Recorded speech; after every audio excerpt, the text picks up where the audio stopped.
Welcome back, welcome, ladies and gentlemen, to the Umzansi Esports League Season 3, brought to you, of course, by Nodwin Gaming. My name is Dr. Sid, here with two of my amazing friends, Thendo, who I say always plays, and Snare, to bring you all the action in the FIFA tournament. Today, we have an amazing, packed lineup for you. This is the last gaming day of the weekend till we be back next week, Friday. But let's take a very quick look at the schedule for today. And there you have it. Starting in about 3 minutes is the FIFA 21 segment, the matchup between the Beast Bianchi and Bobo Beast. This is going to be a beastly affair with two of these players going head to head in the FIFA 21 tournament. Right after that, we'll be taking a break. When we come back, we will be live with the PUBG Mobile segment and having three matches on three different maps. So the Rango moving to Sandhawk and then ending up on Miramar. Very quickly, let's take a look at the two teams, two players who the prize pool are waiting for them to just come after. The prize pool for today is the $17,500, which is available for season 3. Excuse me. Of course, $15,000 going to the PUBG Mobile segment and $2,500 available for FIFA 21. It is exciting. This is the money that all the players will be playing for. And let's take a look at the two players going head to head today. The two beasts, the Beast Bianchi and Bobo Beast. These guys have definitely put on a great show so far, but at this point of the tournament, it is necessary for them to showcase that they have the skills to be the top side of the leaderboard and avoid relegation or be there when the final segments are coming through. Let's take a look at the leaderboard to see exactly where these two players are standing right now. So, Snare, do you want to talk us through the leaderboard? absolutely. The Beast at the very, very top. He has himself 12 points after 4 matches, completely undefeated thus far in the Umzansi Esports League. He's being rounded out by Masum and Divak, who are tied on 9 points apiece. Divak, we saw going down yesterday to the person who comes right behind him in Mobizilla, who was able to pick himself up from the bottom half of the table and drag his way into the top 4. Unfortunately, him doing so pushes down the compatriots to the Beast Bianchi, Unfazed and Young Savage to the 5th, 6th position. And one of our competitors today, Bobo Beast, he's sitting on 7th right now. He only has 1 point gotten from one of the only draws that we've had the entire season. He has an opportunity here today not to necessarily get himself beyond 7th place. He's going to stick here, unfortunately, no matter what, but at least to open up some distance between himself and Darth Mayhem so he's not necessarily stuck in this relegation zone. But on the other side, for the Beast, he's trying to open up distance between himself and Masum, because if he gets another win here today, then he is somehow miraculously 6 points clear of all the competition. This is a tale of two beasts, the Beast Bianchi and Bobo Beast, a tale of two cities, a tale of two positions, top versus bottom. Thando, what are the hopes of Bobo Beast today? Because we've seen what the Beast Bianchi does to people. Like, how did you describe it against? Then you said he does not play with his food. Yeah, it's a feast on your corpse. Yeah. What are the hopes for Bobo Beast today? Yeah, I mean, is it ironic that the Beast Bianchi is signed under Goliath, and today Bobo Beast has to basically go up against Goliath himself? I think it's gonna be a battle for Bobo, but this is gonna have to be the turn where if he doesn't win this game, and it's unfortunate that you're at the back end of the season, sitting basically at the bottom of the table. And I think he was even gifted a draw against Moby, because I don't think Moby was really in his form. I think after finding his stride after getting that win against Ivak, we'll see maybe a little bit more of Moby. So he was fighting a very weakened Moby at that time. I mean, look, the Beast ain't gonna play around with his food. He's gonna feast on that corpse. So if Bobo doesn't have a good game plan coming into this one, oh man, you might catch up to Darth at the bottom there with that goal difference. I'm a bit worried, honestly. So we are going to find out right in a few moments which one of these beasts will come on top in the battle. This is like a battle of the beasts, I think we should call it, because the battle between the beast and the Bobo beast. This is so exciting. This is like a caster's dream. But just let's not get confused when the match is going on. Go be the beast, but which beast are we talking about right now? The beast that doesn't play with his food. We know which beast we're looking forward to. Ladies and gentlemen, coming up next is the matchup between the Beast Bianchi and Bobo Beast. I mean, Bobo Beast definitely has a mountain to climb. He is at the point where it's literally put up or shut up. The match is about to kick off, and I will hand over to you guys, Snare and Tendo. I'm watching this one, guys. See you after the match. Thank you, Dr. Sid. Tendo. We'll simplify our lives. We'll call Beast Bianchi the Beast, and we'll call Bobo just Bobo. He has to earn the Beast moniker. You know, Yeah, going I up think- against the original one right here, so he's got to work hard to get to that particular level of respect. Yeah, definitely. I would have to agree with that statement. Definitely makes things a whole lot easier for us today coming in. Things are not easier for young Bobo though, because no, it's fine. No. It's, He's granted the offside. He's granted the offside. Let's reset, Snare. We're coming back into this. Bobo given the chance to reset after a bit of a shake-up, a bit of a scare here. He needs to not be in that situation again, but now it looks like he's putting up a decent attack. Fernandez with the ball. Bamba, really good on these kind of runs on the wing. Gets a crazy chip pass in, and he actually replies with a spectacular. Hello? What's happening? Underdog FC indeed. My God, what a goal. Definitely highlight reel material. That's the kind of specialness you need to compete against the Beast. And that's so good for his momentum. Like you mentioned, he thought he got a goal scored against him, but he responds immediately. He's here to play, Tendo. He's not going to just sit here and allow the Beast to roll over him.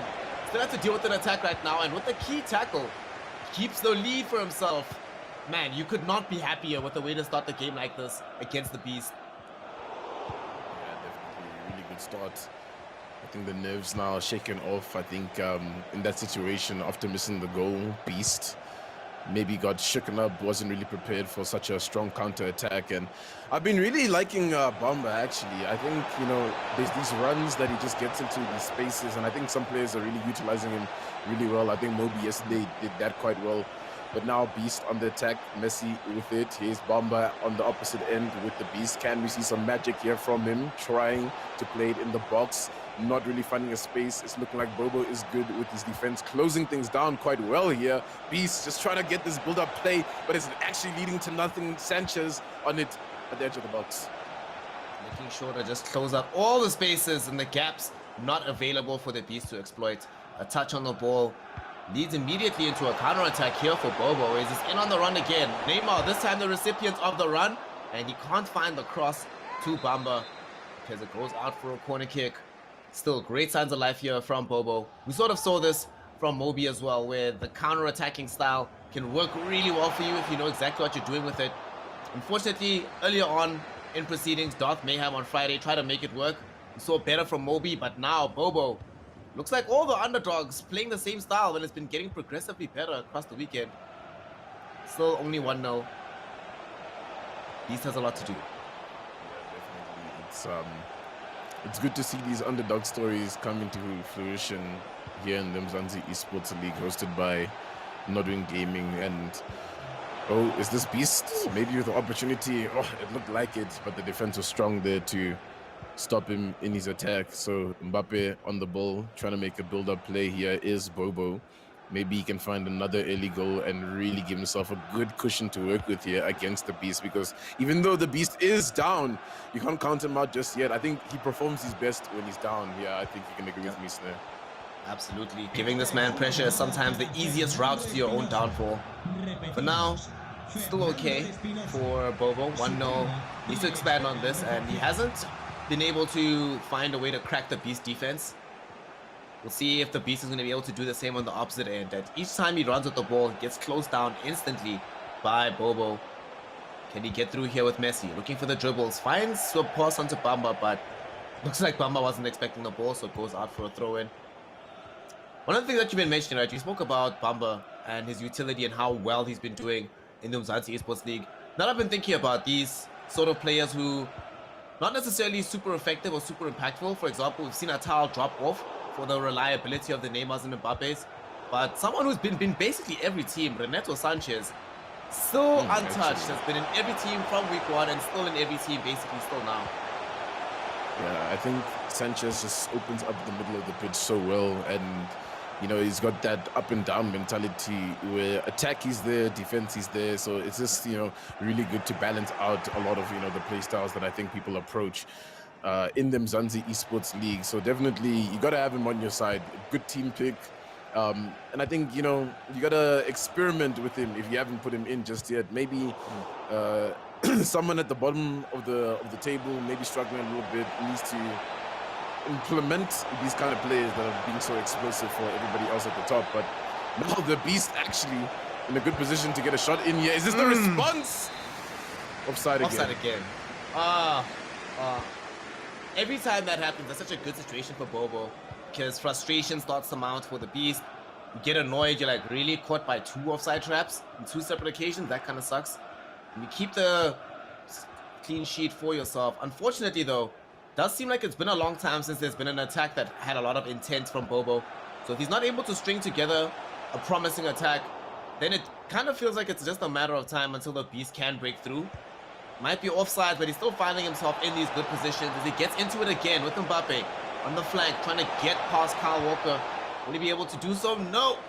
Interception is good, but he only needs one of those passes to get through Tendo for him to score a goal. Just needs to, I think, work on a little bit better build-up play here, the Beast, and it just seems like Bobo's closing space down quite well. But as I say that, it does find a little bit of space to work here, the Beast. In a good spot to take a shot. The shot comes up. Oh! Referee! Whoa. Hey, the free kick's there, the yellow card is there. That was a little bit aggressive coming from the Beast. I think frustration maybe starting to kick in here as the half is coming to a close. And he still hasn't found the back of the net. Well, he's found the back of the net, but they've all been offside, so that's unfortunate. But, you know, you can't count him out just yet. Hopefully this break gives him some time to breathe and he can bounce back and, you know, maybe take the winner for this. Mentally, he's 2-1 up, man. It's fine. Don't worry about it. He'll be okay. I mean, look at the position as well. He 66%, yeah. He has all the possession. He has the shots on target. He has the passes. He's just not able to actually get them into the back of the net.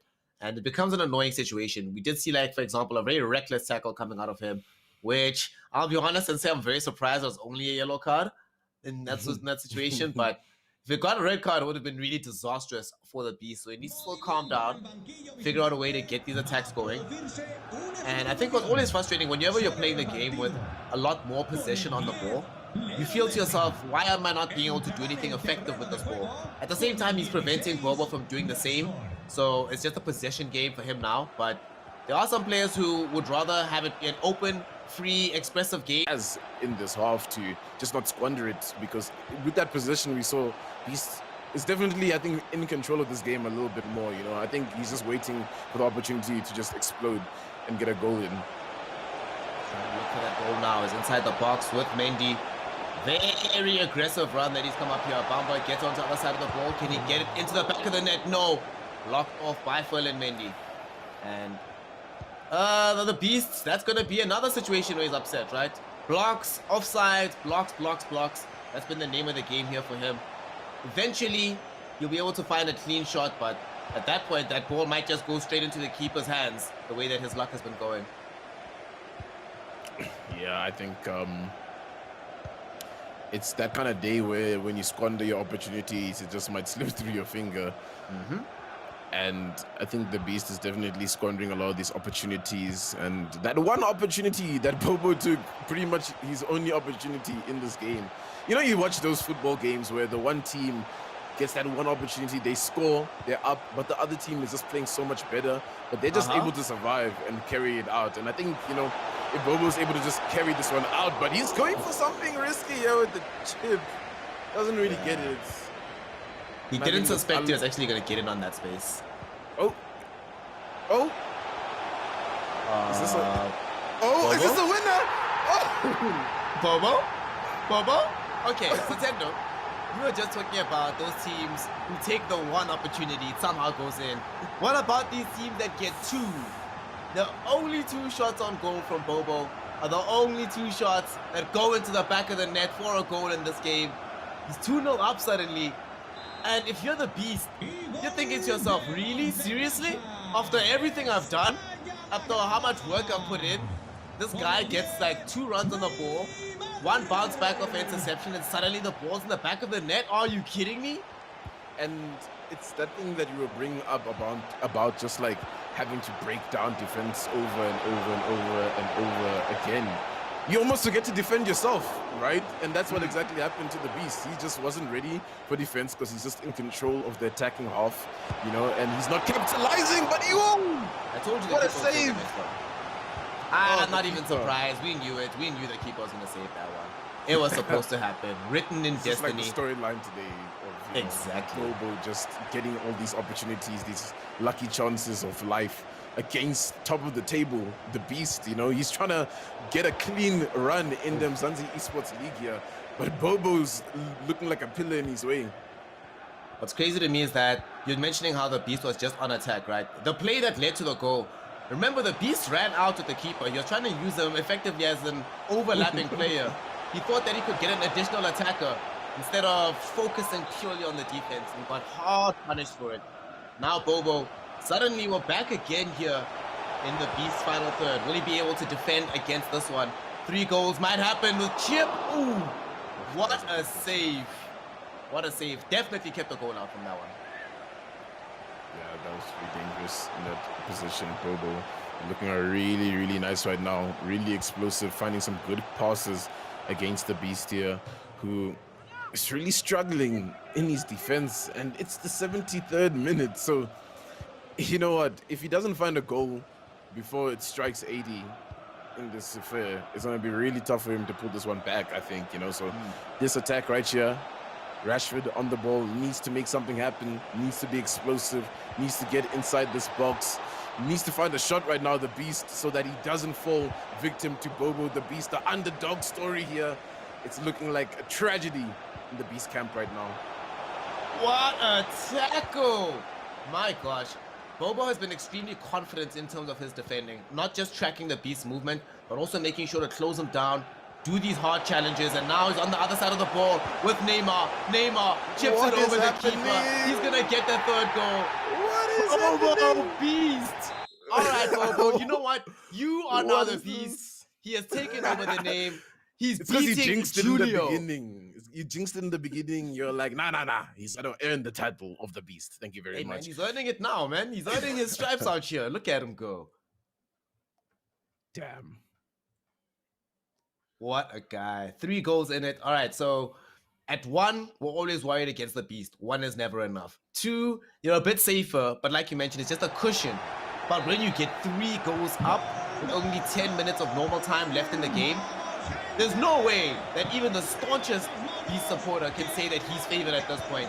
Bobo certainly not just putting the screws onto the Beast on the scoreline, but frankly, despite having lesser possession, controlling the game, sort of reminding me of like a Diego Simeone at Atletico Madrid in their prime. Doesn't need to have the ball because every time he gets it, he can turn it into something special.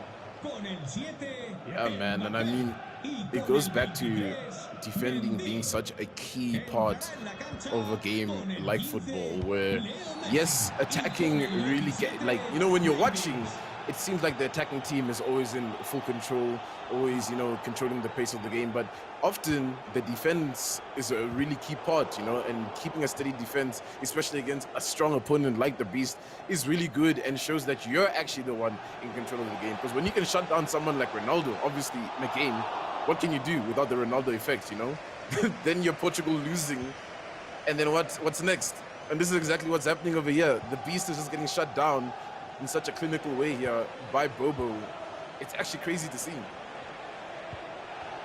Beast with 3 minutes left. He has potentially the final say in the game. Can he at least get 1 goal back before the second leg? No, he can't. And in frustration, goes to ground again. No cards this time around, but it's not going to matter as the game is about to end. Bobo, if he can thread together 1 more goal here, this would be incredible. He somehow gets on the other side of the ball, but the Beast is still able to tackle him back.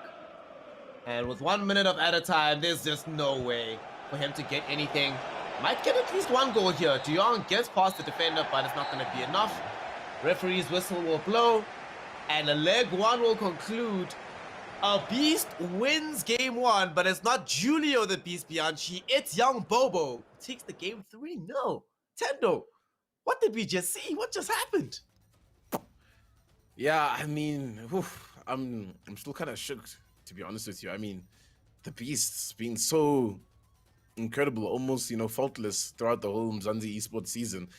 Come today, it just feels like Bobo just took the title, you know, of the Beast and became almost the Beast in his playstyle. It's just incredible to watch, but you still can't really count him out just yet. I mean, we've seen the Beast do a madness on the scene. 4 goals in the second leg.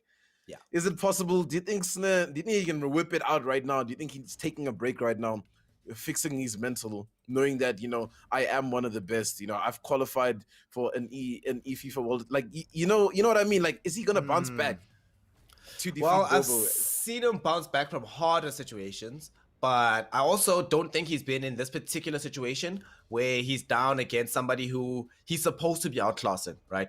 Half the time that we see the Beast going down or falling into dangerous situations, it's against opponents that are equivalent or in the same bracket as him, right? I think these are more difficult situations. It's one thing when you're down against somebody who you've played 100,000 times in the past, right? At the very high echelon. But when you're down against someone who's on the come up, you might not necessarily have the strategies prepared against that person. And crucially, that person's hungrier than you. Like you're mentioning, you're Julio the Beast. You've just qualified for something major, right? You're at the top of your game in the Umzansi Esports League. Motivation might be hard to come by for him. Whereas for Bobo, if you lose today, you're pretty much guaranteed to end bottom 2. So you have a lot of motivation going for this one.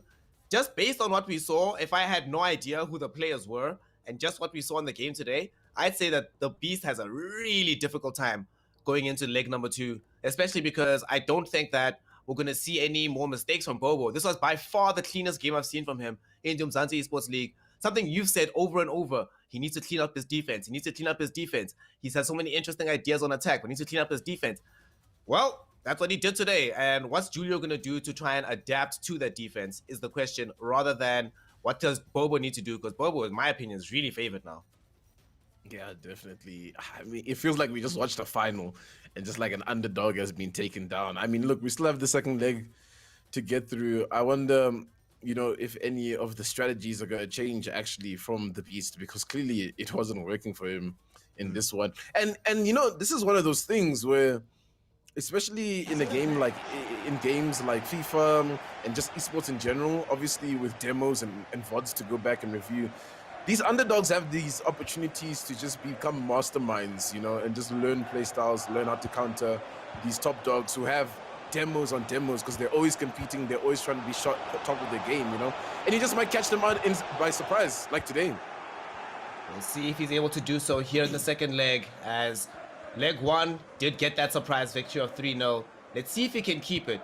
He was already very good on a defense right now, though the Beast tried his best, and the searching pass this time around not going to be successful for Bobo, attempting his best on that one. The scary thing about this is, we're talking about fire. The Beast doesn't need this win, but he's pissed now. He definitely wants it. And we'll see if he's going to be able to achieve it. Look how high up he's moved his line. Not even bothering to keep like solid two defensive midfielders. And indeed, it works out for him. Gets the ball into the back of the net. Nani shows off his explosiveness. The Beast knows if he's going to win, he's going to have to start scoring early, and he opens it up in the first 8 minutes. Yeah, so this is one of those situations where I pull it back to what I said.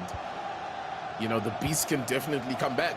You know, yes, he's 3 goals down, but look, it's not even 10 minutes and he has a goal in this one. And momentum, you know, is a very, very strong thing. And especially for someone like Bobo, who, yes, is in the lead, yes, performed good in one leg, needs to remember that this is a 2-leg game. This is a 2-leg format, and you have to be consistent throughout. So if he's not consistent here and he just lets the Beast run through him, it's going to be a shocking day if we come back to this one here, Snare, and it's 4-3 in favor of the Beast. I mean, I'd even shave my beard off or something like that. I'd be like, wow, he conquered it. He's the best. He's literally just the best. All right, everybody start commenting. Hashtag Tendo gotta shave his beard. Let's see if the Beast can make it happen. Attack coming in now from Bobo. He knows that one goal is okay, but he needs to score his own as soon as humanly possible. He's inside the box now with Mbappe. Can he pull it back? No, he cannot. Neymar was open with a little bit of space, but the angle for the pass was very, very narrow. Understand why he didn't want to take it. And he's still back on possession now. Gets the ball to Mendy. Who's he going to find back in midfield? Vieira trying to carry the ball forward, but he gets interrupted. And that's going to be a good defense from Julio. And that's the thing about him as well. One goal, he needs more. And I don't think he wants a draw, right? He wants to go clean in this tournament, in this league. The season so far has been clean for him. Who would have thought that the biggest hurdle would have been Bobo Beast at this point? And that hurdle, will he conquer it? Can he get past this? Doesn't seem like it just yet. Defense from Bobo, good enough. Keeping him out. And the ball's blocked. Shot goes nowhere. Bobo has another chance. Yeah, man, I mean, you got to sympathize for the Beast, obviously, because, you know, when you're under so much pressure of being expected to perform and just being at the top of your game all the time, you do get days like this where everything just goes south, man. And I mean, there's no need to even, you know, put the Beast down in any way. It does happen. He's still one of the best players in this league so far. And I think he can still pull this one back if he, you know, sticks to his guns and he's able to come in with a good game plan. But Bobo is here. He doesn't want to stay at the bottom of the table for long. You know, he needs to get out of that relegation zone because that's also on his mind. You know, it's not about only winning the tournament sometimes for some players, for some teams. It's sometimes about not getting relegated. It's sometimes about finishing as best as you can. Finishing is going to be weighing heavily on both of these players for very different reasons, like you say. And that means that the gate tires tends to be more exhilarating than it would be otherwise. And now attack coming in from the Beast. Can he find a second goal here for himself? Cannot find the aggressive dribble with Neymar. That was the Beast who found himself there, I think, thinking he was through on space, but Bobo read his play really well. And actually, I thought for a second his defense was out of position, but he anticipated the direction of the dribble and was able to defend in advance. So well done from him. Shows that he is developing some acuity about the attack patterns of the Beast, even though the Beast is playing very differently than from leg one. Much higher press, much shallower balls, much more emphasis on these dribbles. And so far, it's getting him into the box here, Tendo. The question is, will it get him the goals? Yeah, I think it's going to be really tough here to get the goals because Bobo's still, you know, maintaining the standard of defense that he had in the previous game. I think, you know, that early goal just shook him a little bit. I don't think he was ready for the Beast to come in attacking so much, but I think now he's really found his composure. So now I'm starting to see him play a little bit more confidently on the ball. He knows that he can definitely still maintain this one. And I wouldn't be, you know, opposed to Bobo just drowning the game out, you know, just defending when he has the ball like this, just trying to build it up, you know, hold it for as long as he can, try to just drown out this game and take this win from the Beast. Oh, what's happening? No, not like this. What? Okay, you said that you wanted him to drown out the game in terms of his play. Bobo says, nah, I'm gonna drown out this game with goals. He gets one that really should never happen. That was... If you were to replay that moment 1,000 times, that happens once. That, wow. Wow. Just not the Beast's day today, huh? Yeah, man, it's not his day, honestly, and now to ask him to score 3 more goals just to tie it up is now a bit of an ask, you know. So now, morale side, it's gonna be a little bit low.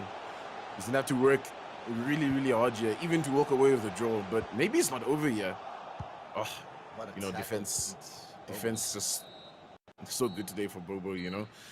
And it's interesting, you know, for me, Snare, because sometimes being at the bottom of the table means you've learned the most lessons, you know what I'm talking about. Like, it's funny that I'm going to make this reference, but I've been watching a lot of MasterChef recently, and I find it's always the contestants that are, you know, in the pressure tests, in the elimination matches, that always are able to show up the best, you know, and I think that's exactly what's happening here with Bobo. Sometimes you do need to hit rock bottom to find a way to recover and find your real strength.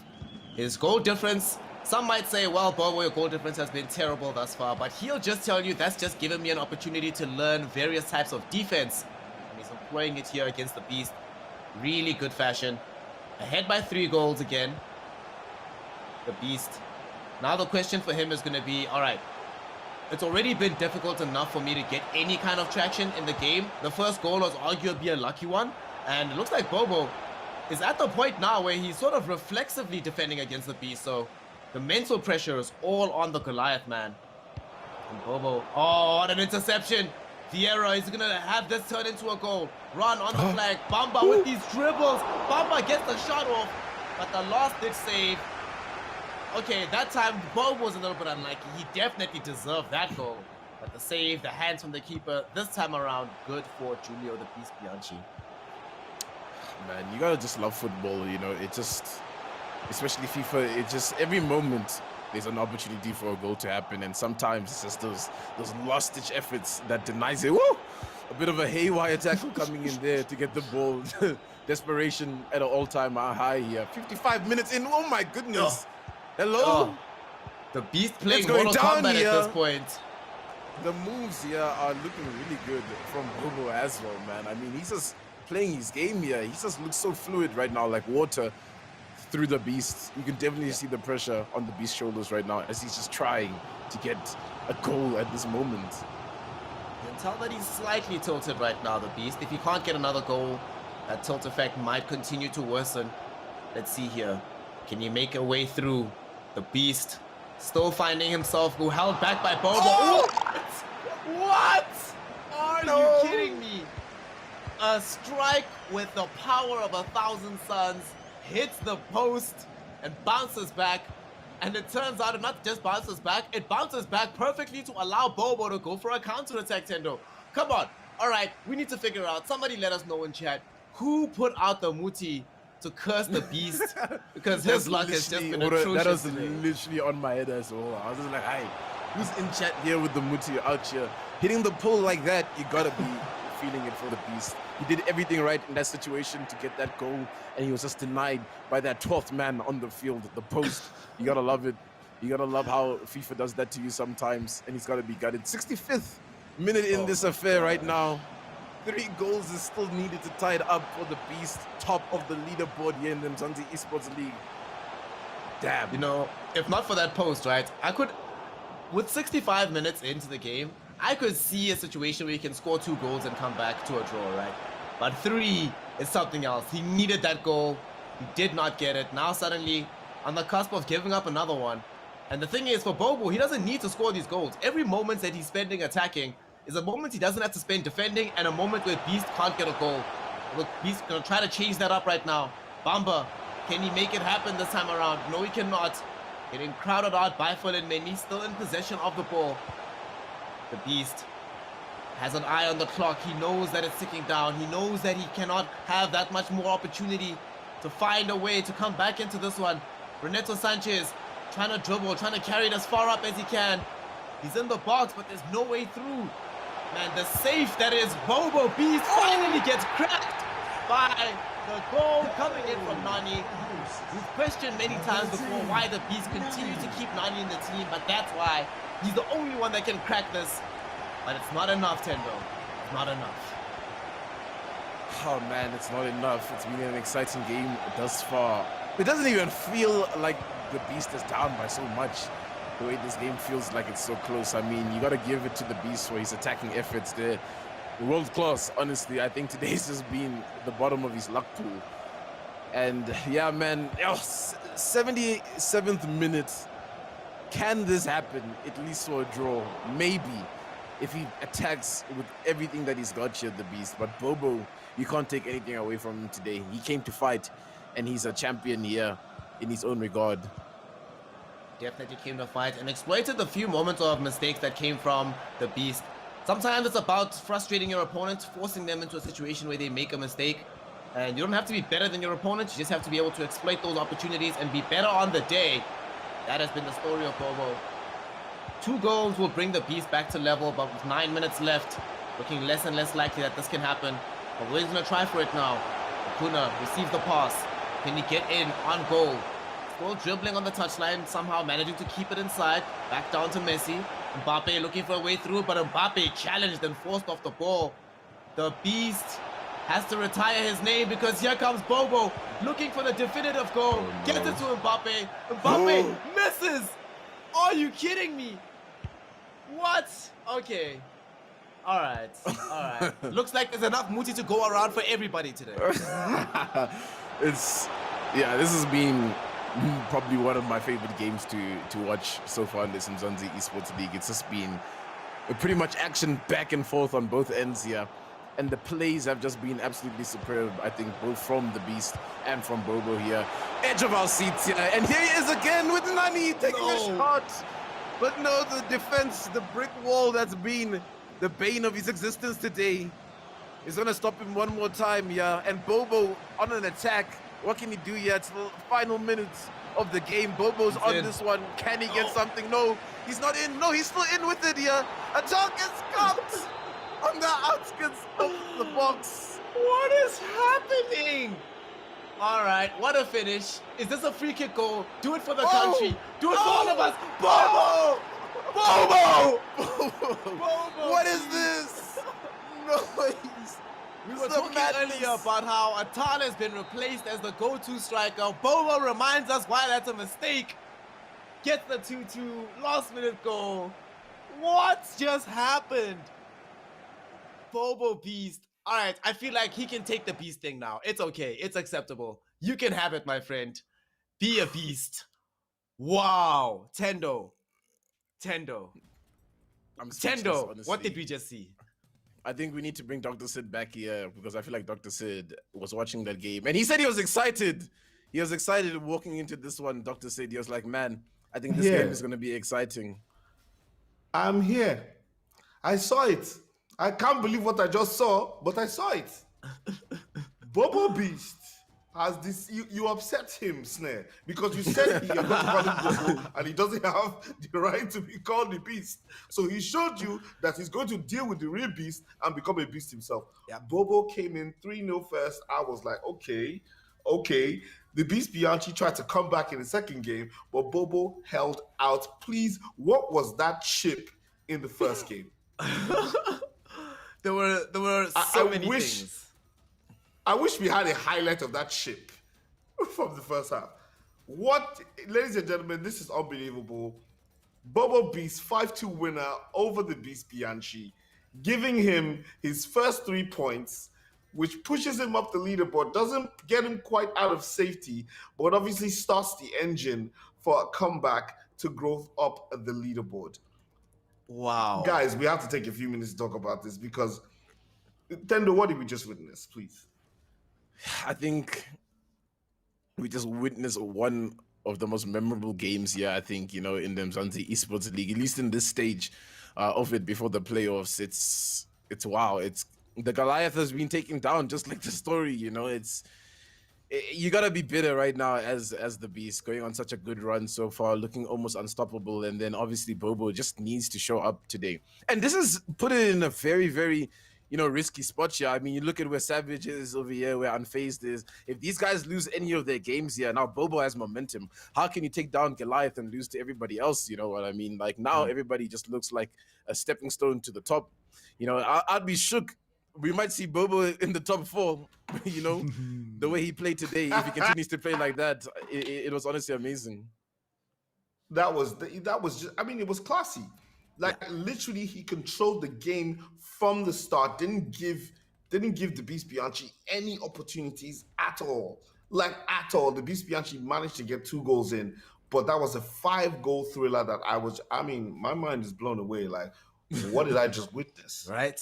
I feel like also Bobo Beast, for him, it's not just the victory on this one, right? But everybody else in the league was watching this game very closely because we just saw on the leaderboard that now suddenly the lead that was supposed to be 6 points for Julio is still 3.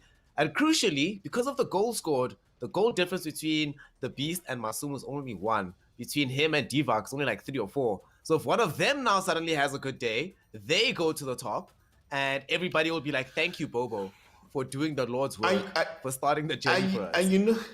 Yeah, you know how we're just saying like the Beast hadn't lost a single match, Bobo hadn't won a match. You know what I'm saying? These were like tale of two extremes, like players at both ends of the spectrum.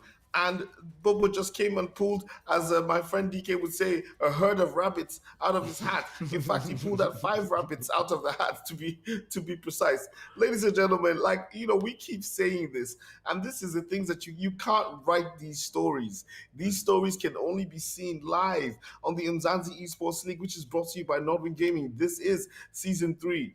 I have to say a big thank you to Snare and Tendo. We are going to be talking more about this off air, just really breaking down what happened. But I want to thank everyone for watching right now. But stay tuned because we will be back after the break with more action in the PUBG Mobile segment. My name is Dr. City here with Tendo and Snare, and I will see you after the break.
Welcome back, ladies and gentlemen, to the Umzansi Esports League. This is Season 3 brought to you by Nodwing Gaming. My name is Dr. Sid, here with two amazing gentlemen to give you all the action that is PUBG Mobile. And they are Patchy and DK, my two very good friends. What's up, guys? How are you doing? It's the final day for the weekend. Are you looking forward to the games today? Yeah, always All looking right. forward to the action to see what the teams are going to be bringing. I mean, just look at Patchy. He's looking over the moon excited. Yeah, and that's one of my singles too. Check it out. Available on all streaming platforms. Shameless plug, Dr. Sid. Shameless plug. Anyways, let's take a quick look at the schedule for today. We've just seen an amazing match between the Beast Binachi and Bobo Beast, with Bobo Beast coming out 5-2 winners in that round, which means the FIFA segment is over, and now we're heading into the PUBG Mobile segment with 3 games coming up on Erangel, Sandhawk, and then Miramar. But let's also let you guys know what these players are playing for. It is our amazing prize pool, which stands for this season at $17,500, with $15,000 staying right here in the PUBG Mobile segment, and $2,500 going to the FIFA 21 segment. Let's find out what the leaderboard looks like after the few games we've had over the weekend. This is the overall leaderboard. Patchy, names and numbers. What are we looking at? Oh yeah, names and numbers, as per usual, my favorite. But of course, the names and numbers that we're looking at is Undisputed AE and 161. That is quite a score to be having right at this moment. I mean, this is usually, at this point in time, we would expect a couple of other teams to be in this position, but no, it's Undisputed AE, it's number 1, it's 161 points, and I mean, the closest team to them right now is Pain Africa, and I mean, they are 40 points just about behind that score, which is crazy to think about, because that amount of points one could only expect to get after like 2 really successful chicken dinner games. That is really, really intense. And of course, down the list, we've got Gun and G3, not in the positions they want to be, but at the very least on that first page. Now, of course, speaking of pages, we're moving on to the second page where these teams are still looking okay. So moving from position 9 to 16, these teams are still in that bracket. They're still in the bracket that moves forward into the next round. And the points, of course, the second page here hasn't really broken that 100 points just yet, and I'm not sure if we will get to that point. We'll see. We do have teams like Aphelion, Apex in there, but these are the teams right here that are going to be, in a little bit of a hot seat. So we'll just go through the team list to remind you of the teams that are in that hot seat. Of course, Black Clover, Rainbow Six, Madagascar, Not Gaming, The Comfy Cartel, Natural Killers, Slime 4KT, Drogons, and Rain from Hell. All teams that are in that hot seat. And at the moment, with the way that we have so many other teams stepping up and performing all across the board on every page, it's going to be really difficult for these teams to actually push through into that sort of safe area. And of course, the only way they're going to be able to do that is to get the points, and the only way they get the points is getting the kills, getting the placements. And place first, you get 15. That's quite a large chunk, as I said. That's the sort of aim that you want to be getting if you want to move yourself up the leaderboard. It's 15 points for first, 12 for second, 10 for third, 8 for fourth, 6 for fifth, 4 for sixth, and then 2 for seventh, 1 point for 8 to 12. You get nothing for 13 to 16, and then, of course, 1 kill, 1 point, which is super, super huge. And we have definitely been seeing that come through in the team's performances. And speaking of performances, of course, these are your kill leaders so far.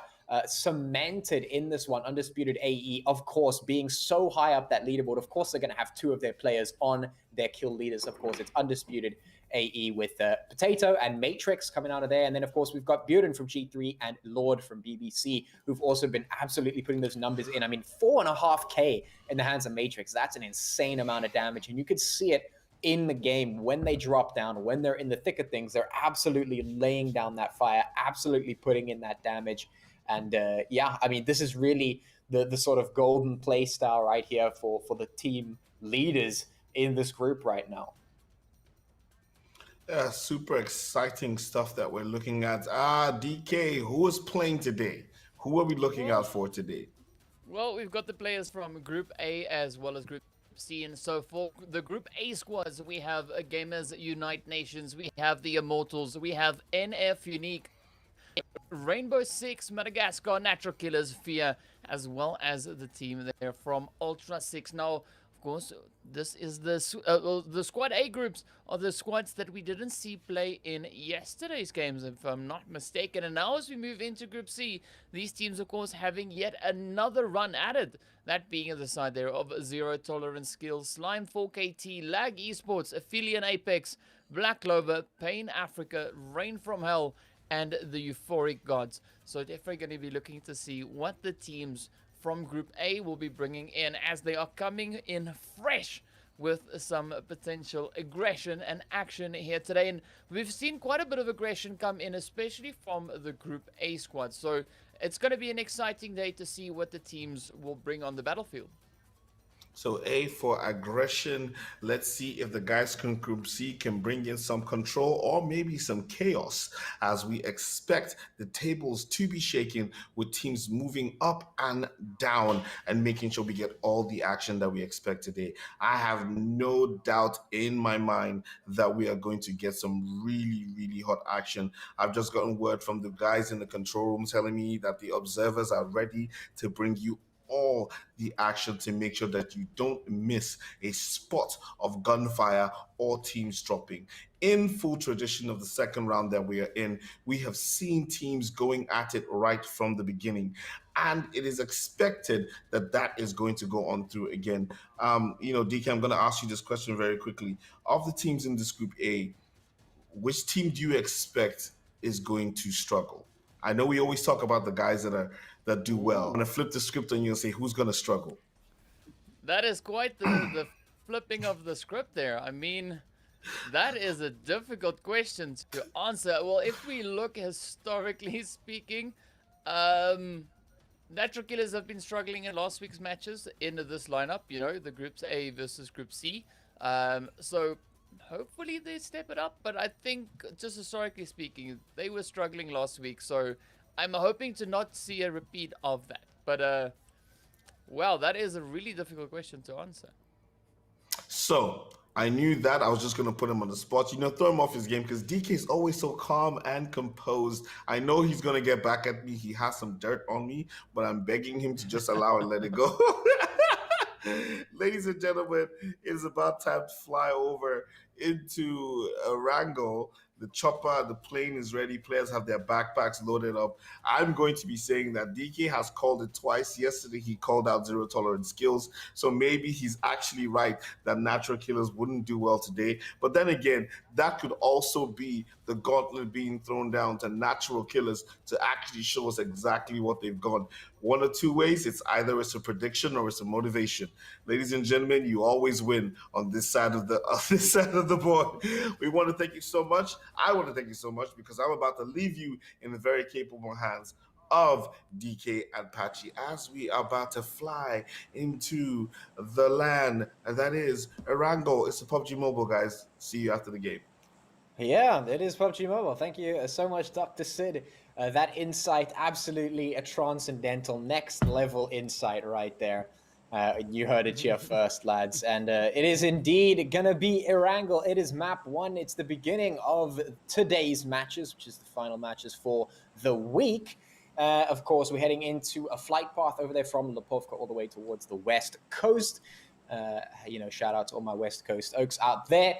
We're going to get our drops coming through. We're going to get a little bit of a sneak peek into that zone when it does drop in on us, as it usually does. Usually giving us a little bit of a slip. We've seen the zone give us the slip a couple of times. It's been doing some weird things. But speaking of weird things, we were talking about action versus chaos coming into this one. And what we saw yesterday was a little bit more delayed action and a little bit more chaos towards the end there. Do you think we're going to be getting that again? Are we going to be seeing some early action? Are we going to be seeing some continuous action? Or maybe are we going to see a revert back to that sort of wait in the early game and then chaos at the late game?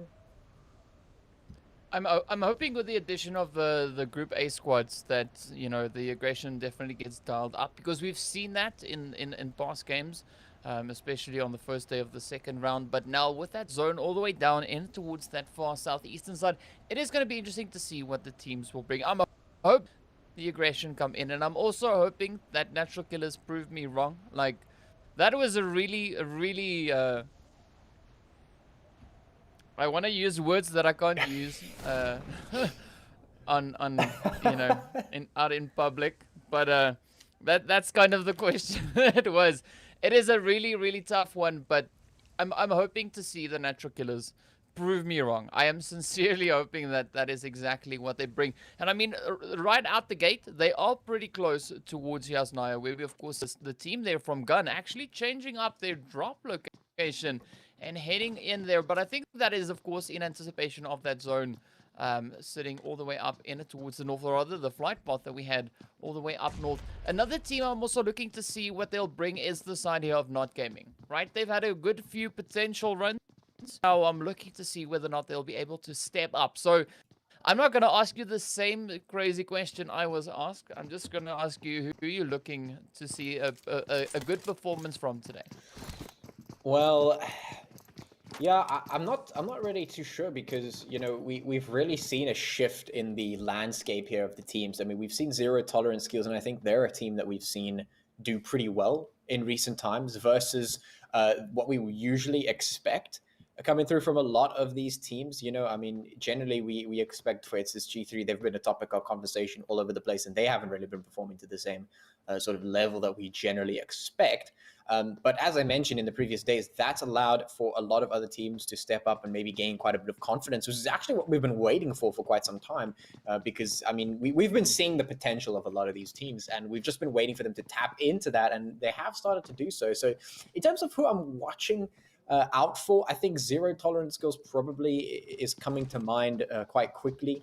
They have been doing relatively well. I think they're sitting quite high up that leaderboard as well. So they're definitely a team that I want to see a little bit more from because I think they have the potential to maybe boost themselves even further up that leaderboard. We have seen some very interesting performances from them. And of course, they have a chance to do so right now.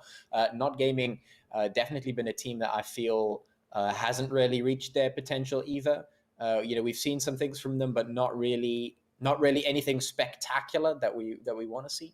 So I feel like in this situation, maybe we'll see a Zero Tolerance do some stuff here. Maybe they'll be able to take this engagement, win it out, give us an interesting show here in map number 1. Well, they did put up a pretty good performance last week on Miramar, right? Yeah. When they were going up against these exact same teams. They, of course, did manage to find 14 kills in that game. So they do have the potential to deliver on that front. Yeah, They do possess it. But now the question comes is, will they bring it more consistently throughout the matches here today? Because now, as we can see, of course, on the screen, they are right there alongside Zero Tolerance. And I mean, we've been seeing a pretty strong performance from Zero Tolerance just across the board in general. We did see them, of course, last week on Erangel, finishing off with 10 kills. So they've been showing quite a bit of aggression. They are able to break into those double-digit kill counts. But now, having both these teams up against each other, it is going to be quite an interesting positional play for them, as they are also quite far away from the zone, almost 2.5 kilometers. That is quite a bit of distance to cover to make it up in towards zone successfully. And at this point, I would rather try rotate up in towards zone instead of looking to take an engagement here, because as we can see on the map there, it is a substantial distance for them to try and cover. And there's already quite a few teams up, so they can't really afford to hang around on the edge of the blue. They need to try and rotate in and find a good secure position within those coming few phases, and they're definitely not going to get it done all the way up here in North George. Yeah, I think it's just to talk to that particular point. I think if they ever wanted to take a fight now, despite being far from the zone, I think this might be the perfect position to do it in. You could always make the argument that first zone doesn't do all that much damage. So if you wanted to take a fight, now is like the exact time to do it. And of course, Vortex going to be finding the first engagement. They're putting some decent damage across. Not going to find the knock, unfortunately, but some decent damage done at the very least.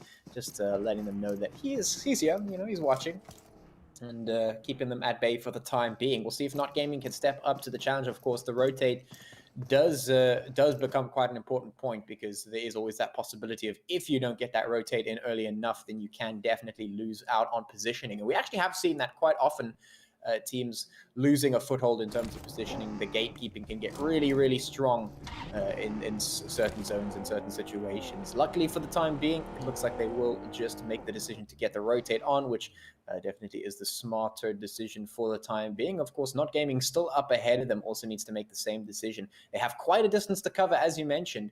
The question is, are they going to take a chance? Are they going to go for this fight? Because it looks like Not Gaming isn't going to give up all that easily, which means it might be a tough time rotating past them. If they can find these shots, they might be able to shut it down. The shots they do land. Angel just absolutely obliterating them. That's the danger of not taking the fight. That's the danger of rotating in the blue straight past the enemy team, lying in wait, instantly zero tolerance, losing 2 players.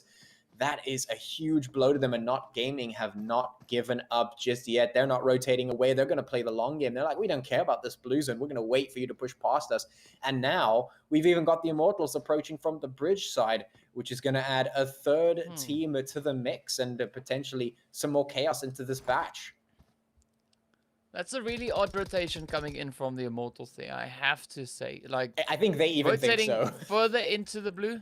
Yeah, I mean, just head on back, because they dropped all the way down in towards South George, so it doesn't really make sense to see them push into North George and then, you know, onwards from that point. But a really good play coming in here from Not Gaming, as they just find themselves in that perfect opportune position to just pick apart the side here of Zero Tolerance, and that is a really good start for them. Of course, now looking to see whether or not they can continue that momentum and close up the fight on Hate and Skydo, as they now are slowly running out of time. The shots are finding their way on through, as Skydo is capitalizing on the position in the compound. So quite a bit of pressure now on for Jager there, as we see the Utils getting sent on over. Skydo looking to close it up, and of course finds their head right into the side of them.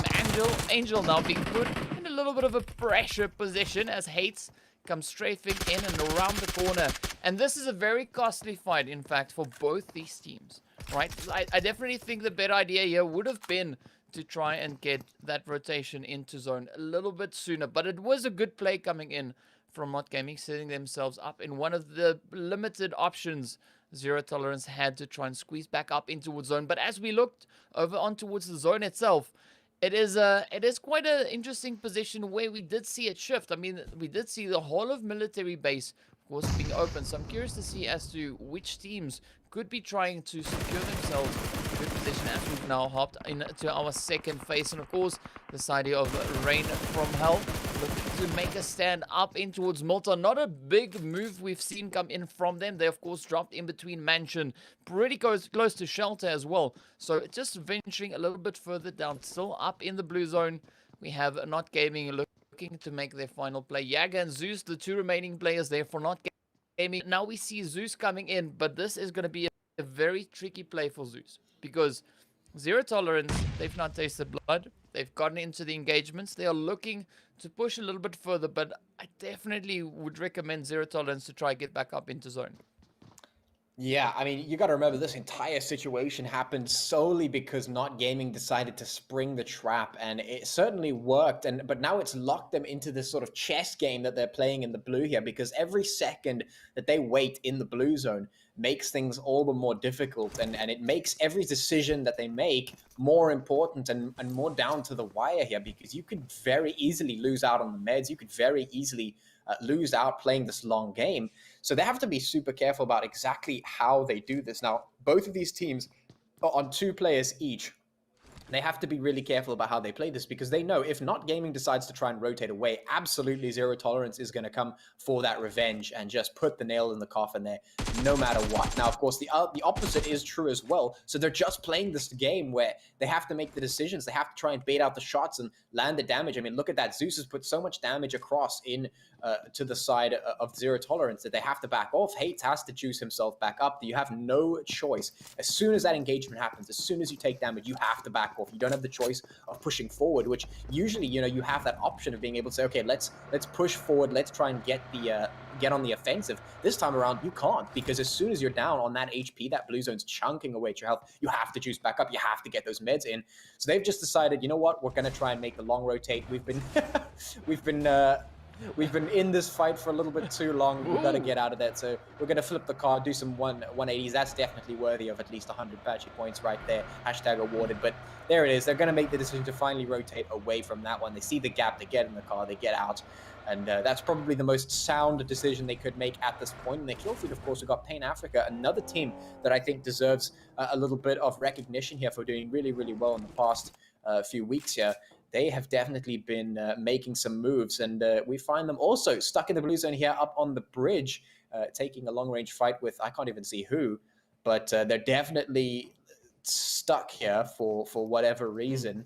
They've also got to make the rotates. There's a couple of teams that have found themselves in the blue, and I mean that's pretty much solely because of the fact that that initial flight path definitely baited a couple of these teams. Now the majority of them have decided to make their way on in.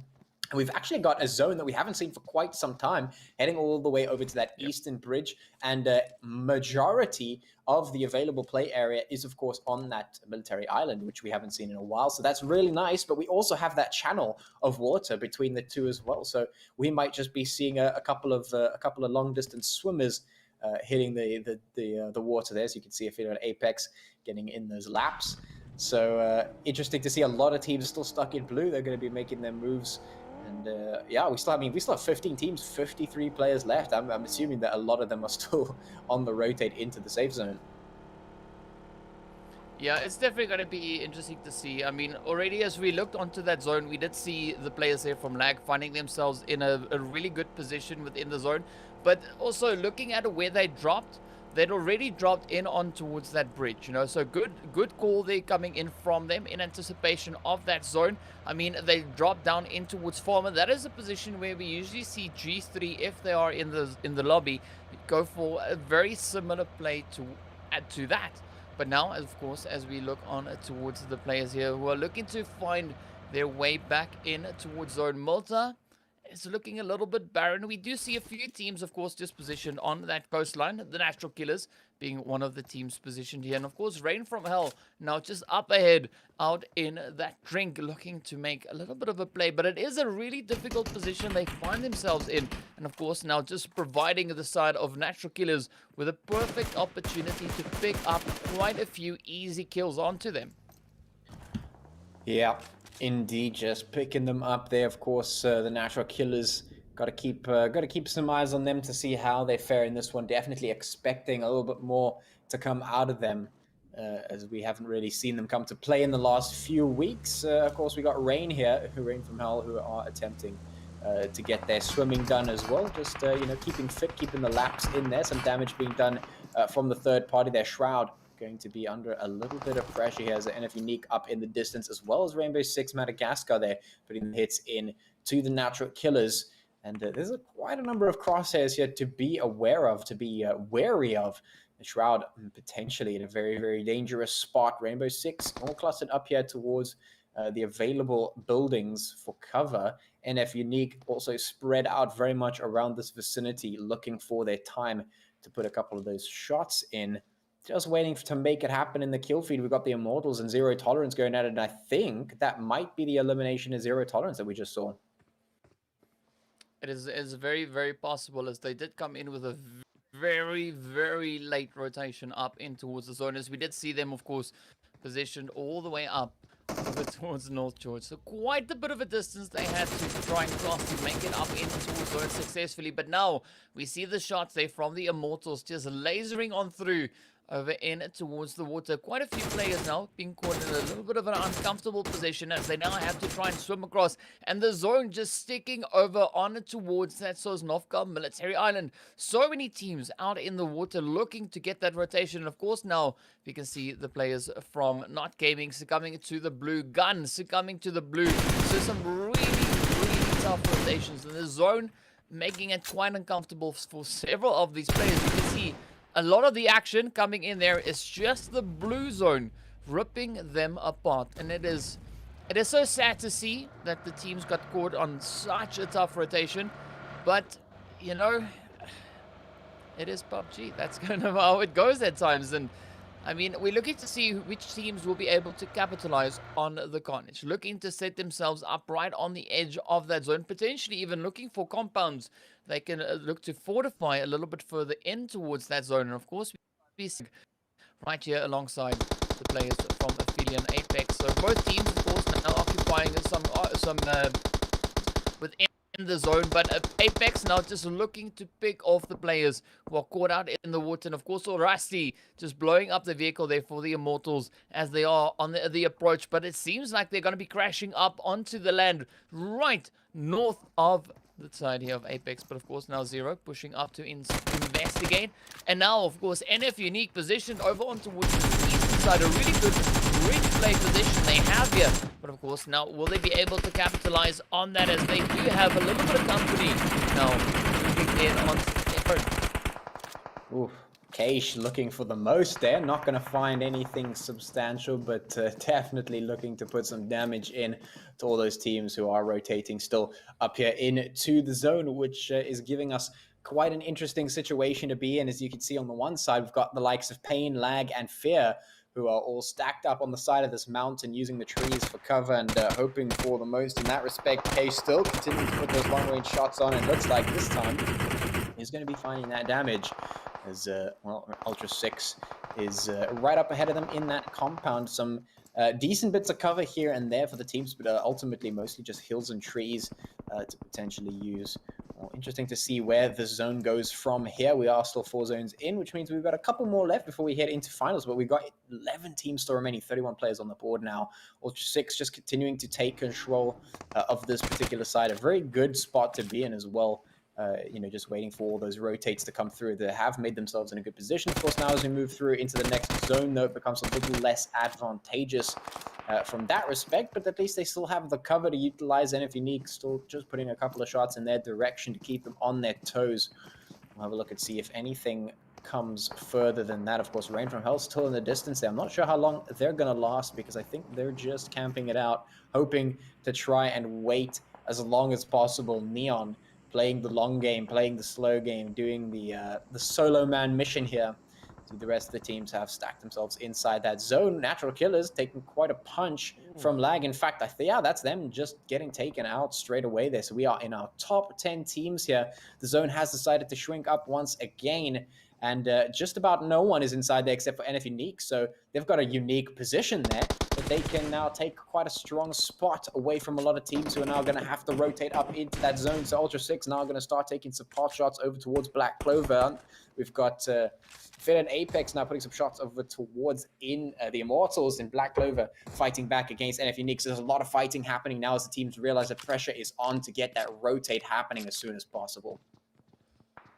Yeah, Ultra 6 had a good position on towards this eastern bridge, but of course with that zone now moving up, they do have a little bit of a challenge to find their way all the way back up in towards that zone, to find a position which they can set themselves up. But I gotta say though, the side of Pain, they have just played the zone absolutely phenomenal, managing to read the zone like it is just, I don't know, it is just amazing to see how they've been able to find themselves in that zone and just play from those angles. But even Lag stepping it up, bringing the aggression, bringing that positional play. And now we of course see the side there of the players from Apex just holding off in the distance. We got Fear in the distance, Pain, quite a few teams in the vicinity, and this is where we look to see who will be able to leverage their positional angles here to bring in those points. There is only 9 teams now remaining, and of course as we see Neon once again just inching their way up in towards zone, but Apex is moving, looking to strike. As we now see also the side of Ultra 6, they still have really decent numbers coming in to this 5th phase. As we now see the blue zone closing it up, we should have the 6-1 popping up momentarily, and this is where things are going to get pretty hairy, pretty tough, as the teams are once again forced together and they now need to get into the fight. But NFxUnique, they have the compound. If they play this well, they could really, you know, end off the zone smiling. End off the zone smiling. All right, well, we'll have a look and see if the zone is smiling when they end it off. We'll have a look and see. Of course, Black Clover now off in the distance, right up ahead of Ultra 6. Mullins just chilling, waiting for Hamadi to just peek out around that tree. The smokes, of course, being popped now as the shots from Pain making Some rounds across on the side. Fear up in the distance on the top of the hill, trying to survive. The shots coming through from Pain, though, too much to handle. Of course, NFxUnique up in the compound to the side is going to have a pretty strong position as the rest of the teams rotate on in. Pain, of course, having successfully pushed through Fear, are going to have themselves a spot in the zone. But for how much longer is the question, as we've got 6 teams remaining. That zone about to close up once again. Quite a number of teams up to the eastern side of that zone. You can see right here, Ultra 6, NFxUnique, and then Hamadi, who's just staying alive by his lonesome for the time being, but I'm not sure how long that's going to last. Jump spotting coming out from Lynx and the rest of Ultra 6 to just make sure they know exactly where he is, and he's pretty much pinned down at this point.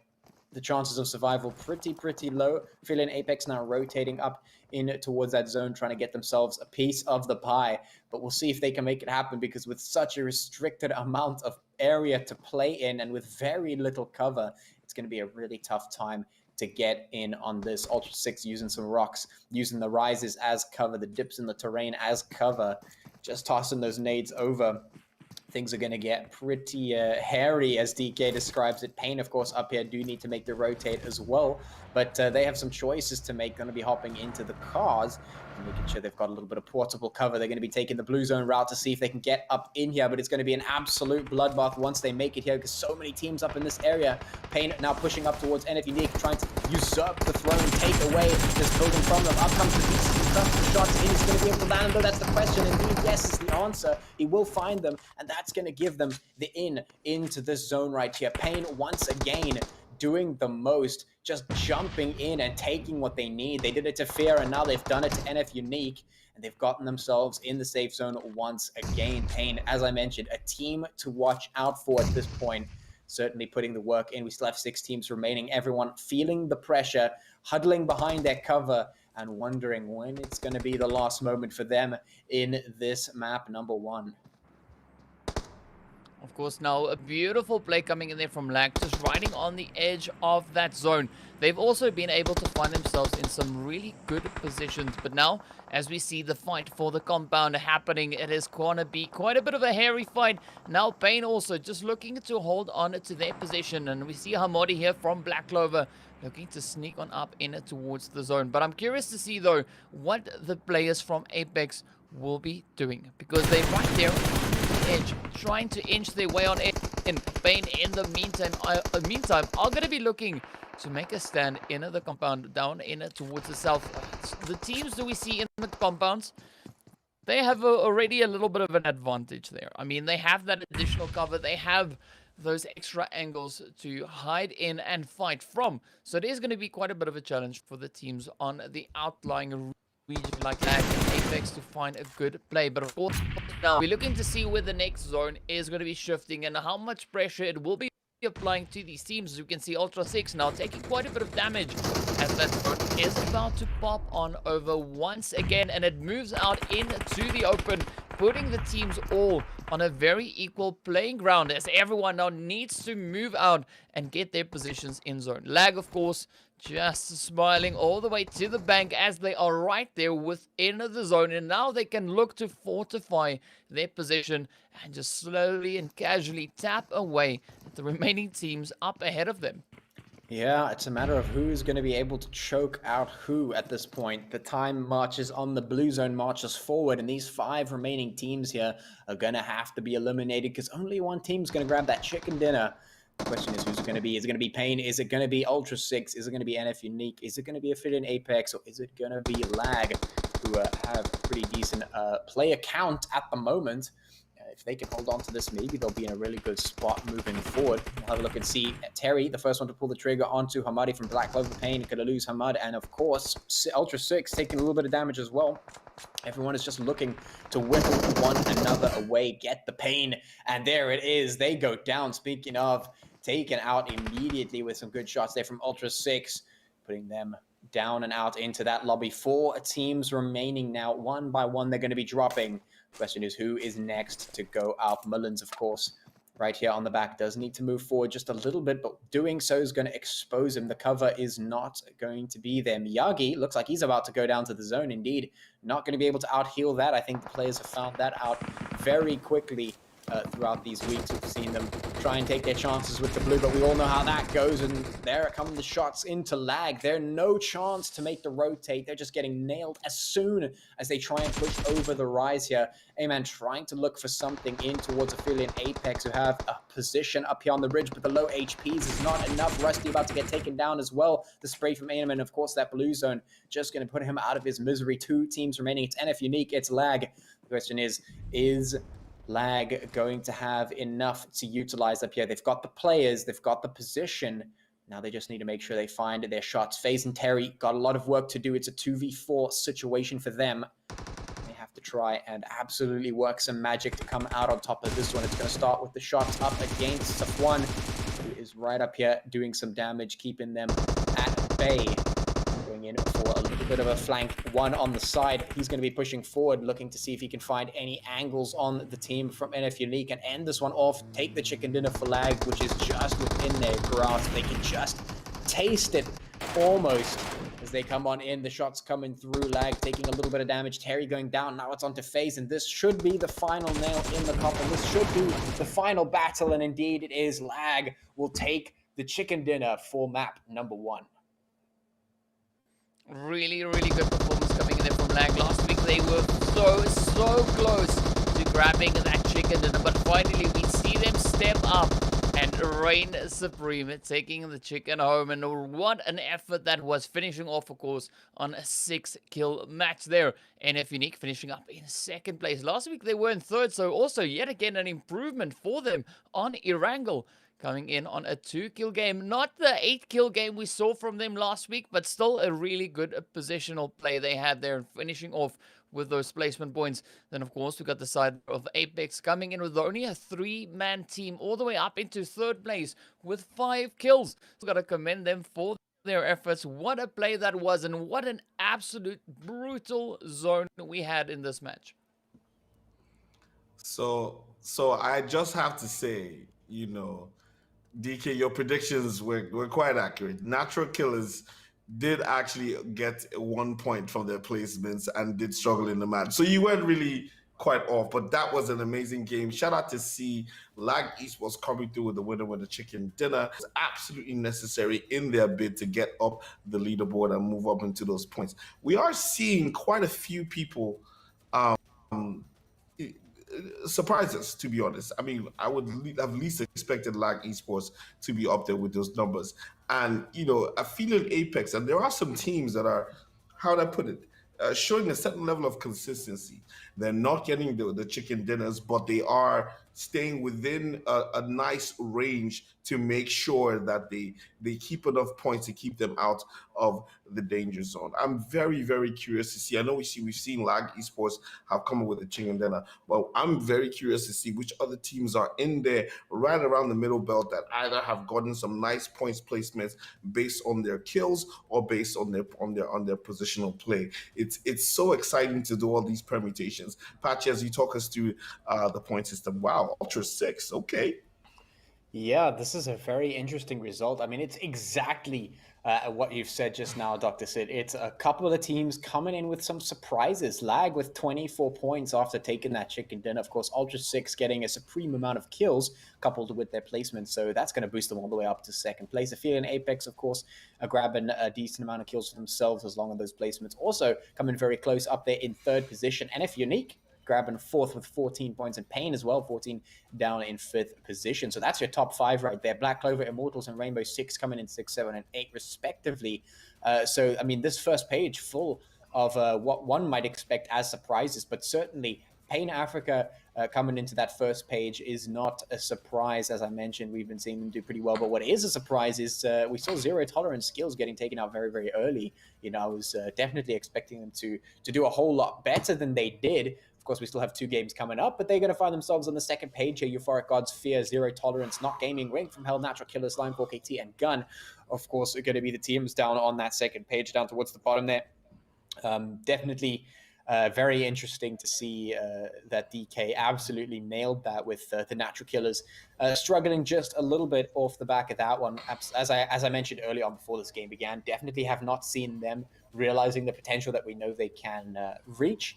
So yeah, it's just been surprises all across the board. And of course, Mullins now, off the back of Ultra 6 being able to get a considerable number of points off the kills, he's going to be taking that MVP there, 310 points of damage, 4 kills, and a 24-minute, 54-second survival time to get that MVP in game number 1. Wow, exciting numbers there. I can't wait to see what happens in the next map. I have to say, DK, your understanding of the previous matches and how these players perform certain maps has been spot on recently. And I look forward to seeing what you're going to see about the next map. But ladies and gentlemen, it is still Dr. C. Apache, and we'll be right back after the break with some more.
Welcome back, ladies and gentlemen, to the Umzansi Esports League. This is Season 3, brought to you by Nordwind Gaming. The PUBG Mobile segment has been lit with table shakers and movers and people that make you wonder what exactly is going on when we see teams that we don't expect doing the expected, or is it the unexpected? I'm not really sure. I'm here with Patchy and DK, and we have been talking through some amazing gameplay in the first match of the night. Let's take a look at the standings of our first match for the night, which is Group A versus Group C. Patchy, take it away. Yeah, just a quick reminder of that game. It's Lag coming in with that chicken dinner plus 9 kills, giving them a total of 24 points there. Ultra 6 zooming their way up that ladder with 8 kills plus their 8 placement points, giving them a nice hefty 16 points. Aphelion Apex very close behind with 15, coming off the back of 10 placements and 5 kills. NFxUnique also with the 12 placements, only 2 kills, giving them 14, as long as Pain Africa also getting 14 with 6 and 8 placements and kills respectively there.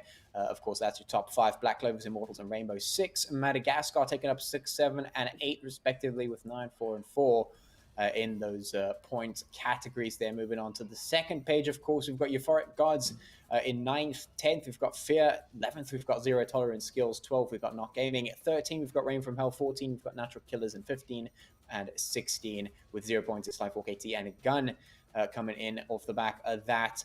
So yeah, pretty big stuff coming out of the likes of those teams there in the first page. And of course, as you can see here, the MVP in the hands of Mullins, which is no surprise, as Ultra 6 doing a pretty big bit to move themselves up the leaderboard there in that game.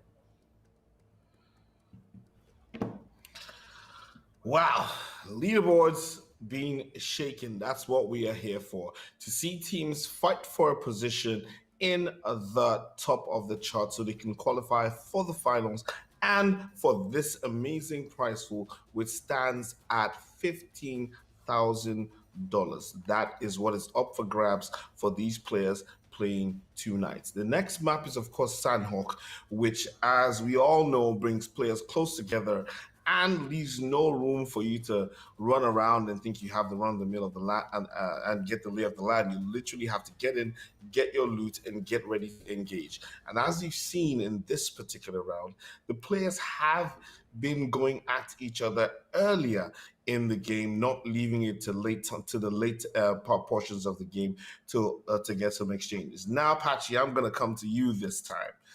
Who do you think is going to struggle? Who do I think is going to struggle?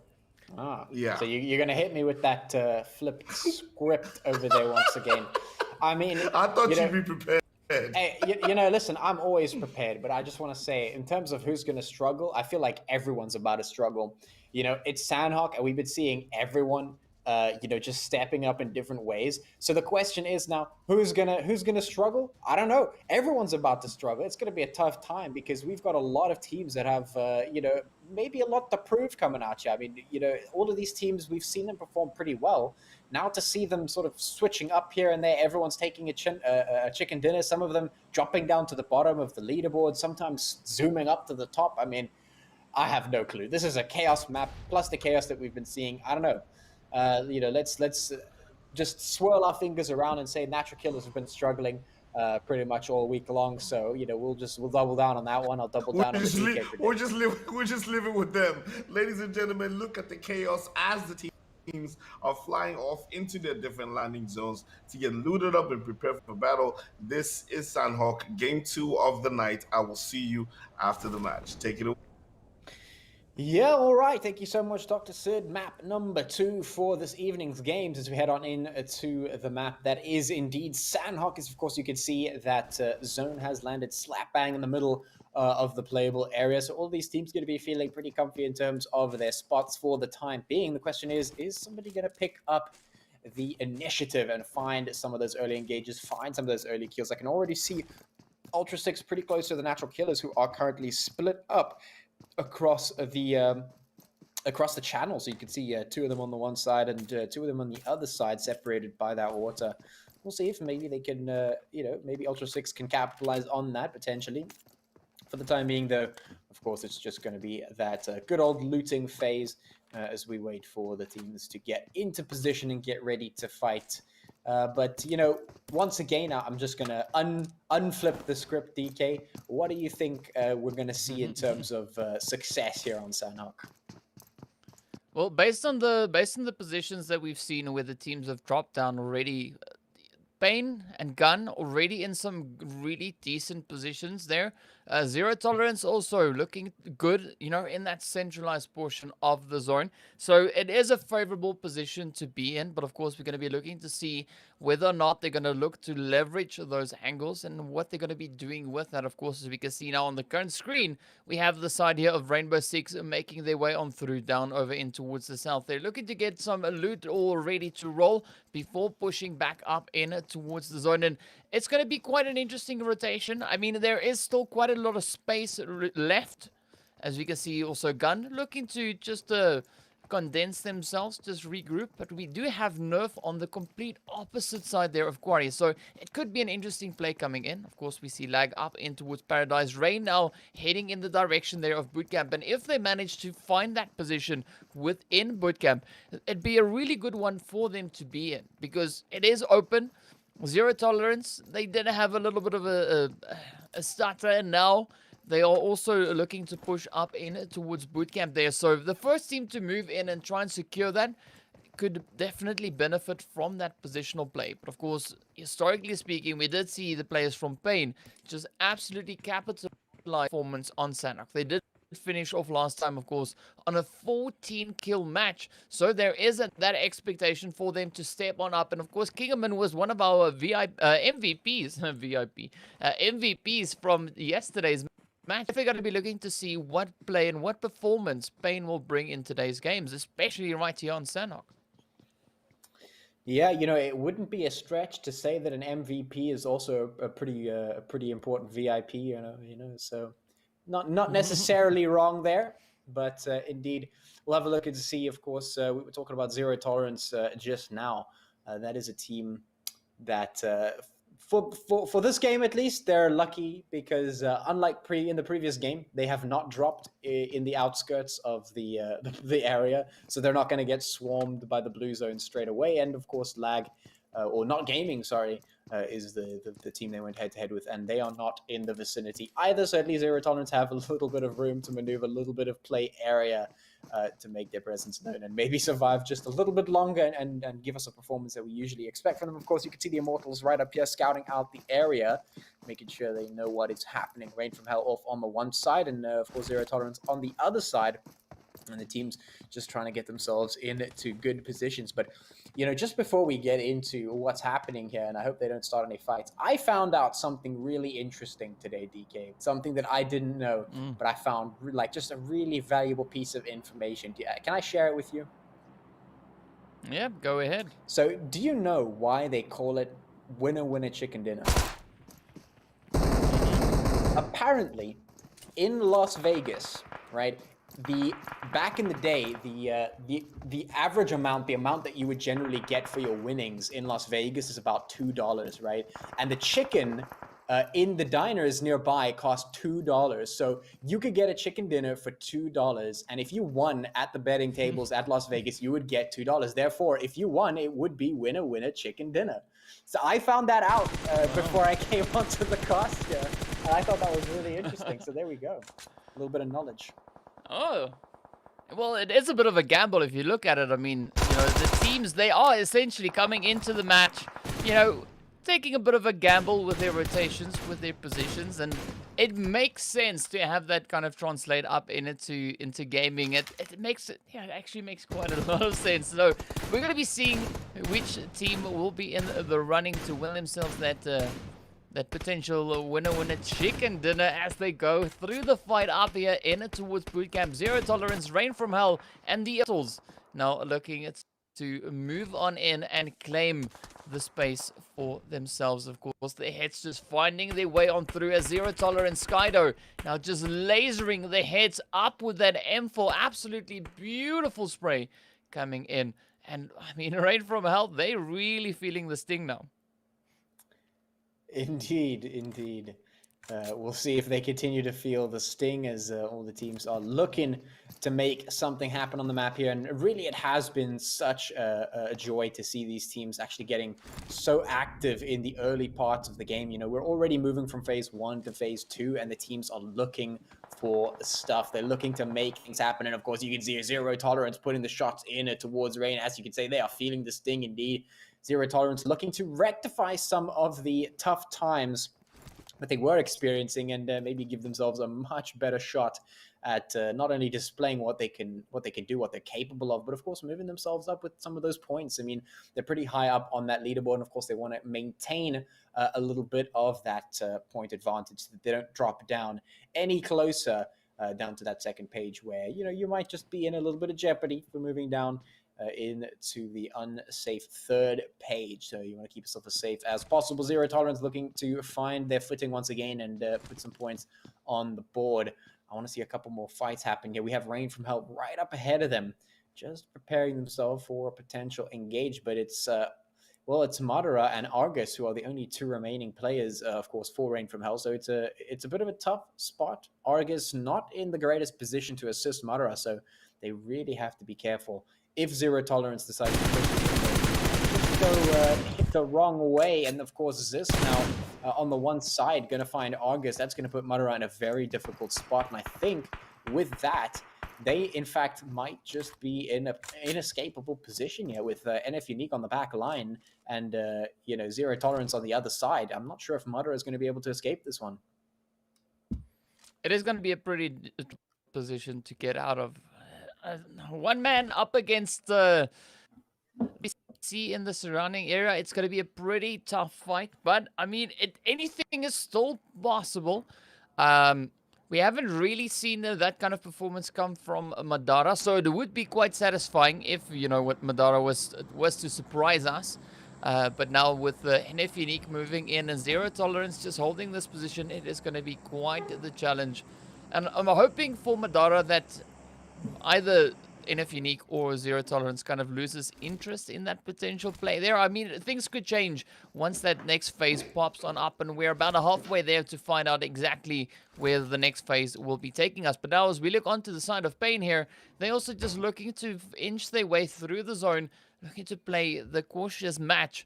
And, of course, a few hits finding its way on through in towards the kill feed there. So, a little bit of a delayed start to the aggression here today. But now, Natural Killers have that opportunity to step up and claim a few points for themselves as they now going head-to-head with the side here of Fear. Already managing to find a few knocks on through. As you can see, of course, me just right there alongside Chris, but Chris, of course, getting that race going.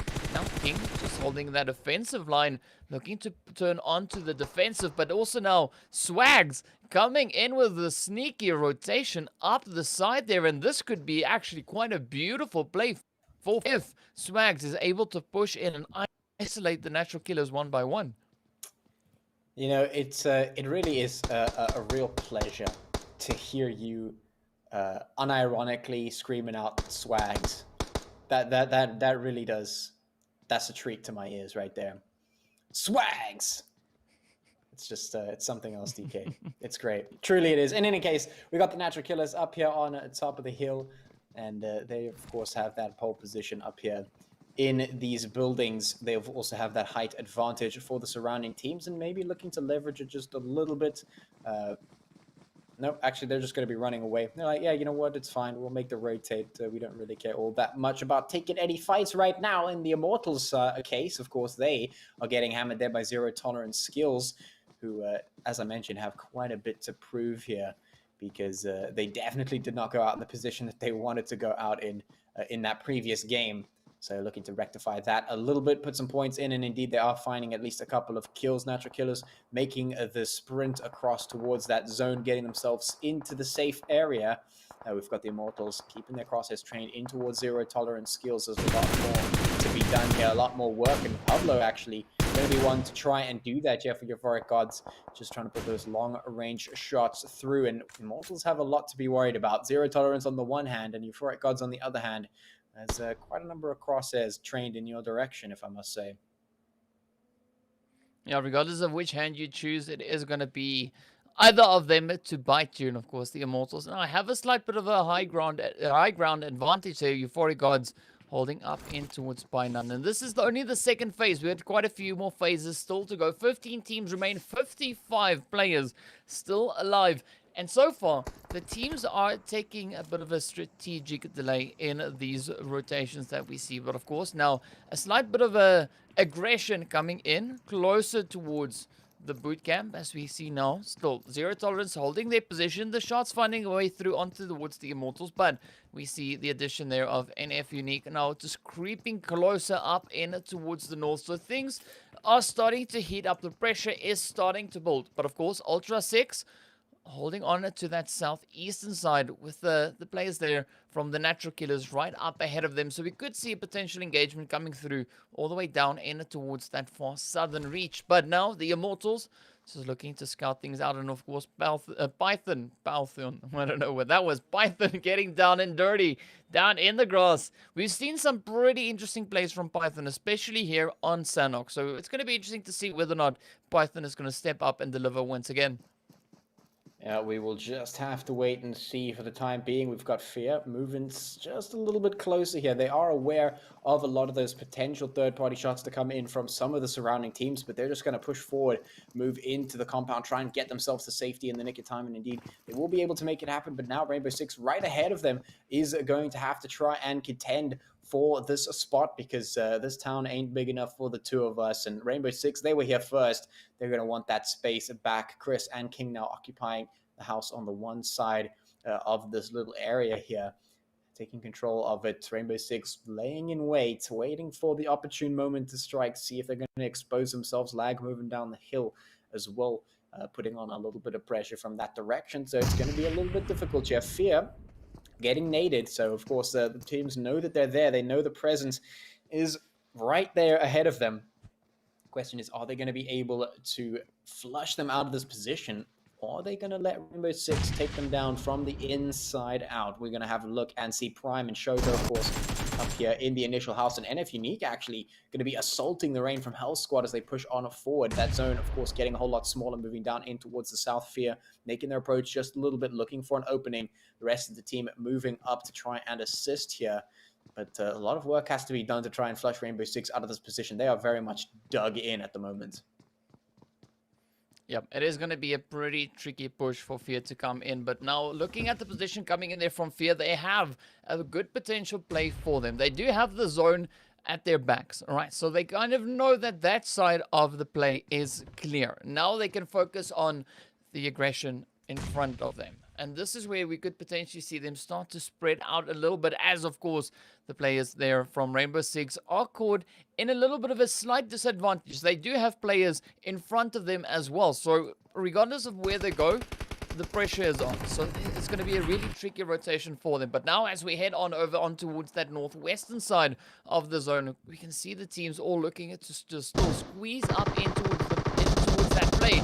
And now here we go. Fear looking to push in as they start applying the aggression on towards Rainbow Six. And we do have a 2-2 split for Rainbow Six. So it is a little bit of a safety net there for them. Of course, now Fear looking to push on in. And oh man, that safety net is just working out beautifully for Rainbow Six as they stop Fear dead in their tracks. Absolutely phenomenal play coming in from Rainbow Six. But of course, now Lag are looking to capitalize on this third party as they too now come pushing in to the exact same compound. This is where Rainbow Six needs to get their meds quickly in and of course get it applied. Get those health bars back up onto the ready before Lag catches up to them. Yeah, they're going to have to maintain a defensive hold on that particular compound because, of course, with all the rest of the teams moving in, it is going to be a continuously applied pressure coming through there. Of course, on your screen here, you can see Ultra 6 moving in parallel with Natural Killers as that blue zone pushes on forward, forcing them to make that rotate up towards the safe. But Natural Killers, they've got so much work to do because right up ahead of them, Ultra 6 are doing the gatekeeping and they've got the high ground. Osiris, of course, going to be the first to try and push up the hill. He's going to have to make an absolute push up to the top here, but Lynx pushes out too quickly, finds a couple of bits of damage in towards the natural killers. Seller hits the floor as well. Osiris still got a lot of work to do. He has to try and find somebody. There has to be someone he can put the damage into. Leaving the brain very low on HP, but isn't able to find the knock. That might just turn out to be a problem. The nades now flying in their direction, so they have a good idea of where the rest of the team are, but they still have to find the knocks, and the blue zone is approaching. It's on its way, and there is no letting up once that blue zone has finally found the back of yourself, of your body, because it pushes you forward, and well, you can't do much about that. It takes all your HP away, and dancing around the blue zone, as we know, doesn't work out very well. So natural killers have a lot of work to do, and I'm not sure if they're going to be able to make this push successfully. Ultra 6 going to hold on for as long as possible, and indeed the natural killers falling apart, not able to push through, not able to rise over that crest and get across that line. And now with the blue zone washing over them, it's going to be doing quite a bit of damage. Lynx puts the shots, the final kills in towards Lynx, and that is going to take more players away from the natural killers here. And with that blue zone now closing in, the natural killers are squashed up against Ultra 6 and of course the back of that mountain, very desperately trying to hang on for dear life, but I'm not too sure if they're going to be able to make it. With that blue zone getting smaller, they're going to have to make a continuous rotate. Ultra 6 now slowly pulling back as natural killers continue to stay alive. The blue zone not doing too much damage just yet, but it can become a problem. Ultra 6 just trying to consider whether they should wait for the bursts or not. And the kill feed, of course, NFxUnique trying to put the hits in, zero tolerance, making it happen. Lag, of course, up here with the rest of them. Lynx putting the shots in continuously up against the natural killers. There's quite a bit of fighting happening all across the place. Rainbow Six still trying to hold onto this compound for dear life. Fighting happening all across the board at the moment. We still have 43 players crammed into the zone at the moment, and it's only about to get a whole lot smaller. And you know what that means on Sandhawk? It means chaos. It means craziness. And, well, that means lots and lots of eliminations. It is absolutely insane, but of course, several more still to come, as we see now. Ultra 6 just looking to spread out a little bit further. Lag also looking to make a bit of a stand. Still hoping to find those openings into the side there of Rainbow Six. But, I mean, Rainbow Six right on the edge of zone. They could potentially start moving a little bit further back, just looking to secure themselves in the zone as the blue zone is about to start moving in. So they are running out of time, and they do still have a pretty clear rotational path in towards zone. It is unobstructed. It is pretty safe. But now, Stone could maybe look to put one shot up on towards the one. We can see just off in the distance there for the side of Lag, as Fantasy and Co now looks to make a little bit of a push in from that eastern front. But of course now Pain is looking to secure their own compound as they're just scanning the vicinity. We see the Immortalz just off in the distance, and also the gun squad just holding up over towards that eastern front. But this is where we see the action now come in once again. Rainbow Six picking off one. There we go. Good start. Now, will they be able to close this one out and get their butts into zone? This is where the aggression comes in. Oh, soft one goes to see out in the open. Oh, gets a little bit of a spray coming on through, and down they go. Rainbow Six claim control of the eastern edge of zone. But now, they need to get back up into it. But of course, looking into zone itself, gonna have set themselves up absolutely beautifully. Pain also looking strong in their compounds, and it's going to be interesting to see just how they're going to look to capitalize off of their positional play here.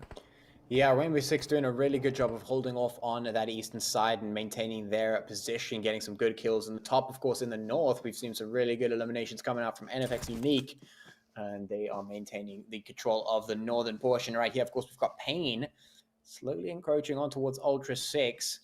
Pain have been a team that can potentially perform in this situation, but Lynx jump up and skip it around, and looking for the kill. He's going to find himself on an end engagement with Kingerman, but will win that engagement out, leaving the rest of Pain on the back foot to try and capitalize on a little bit of damage done. And I'm not too sure if they're in the position to do so. They're a little bit too far back, a little bit scattered at this point. Ultra 6 going to be able to pick up that knock, no problem, and potentially the thirst as well, as Kingerman trying to crawl away and save his life for the time being. Only a smoke to obscure his position. Lynx, of course, getting supported by the rest of the team, as that blue zone is starting to make its way on in very shortly.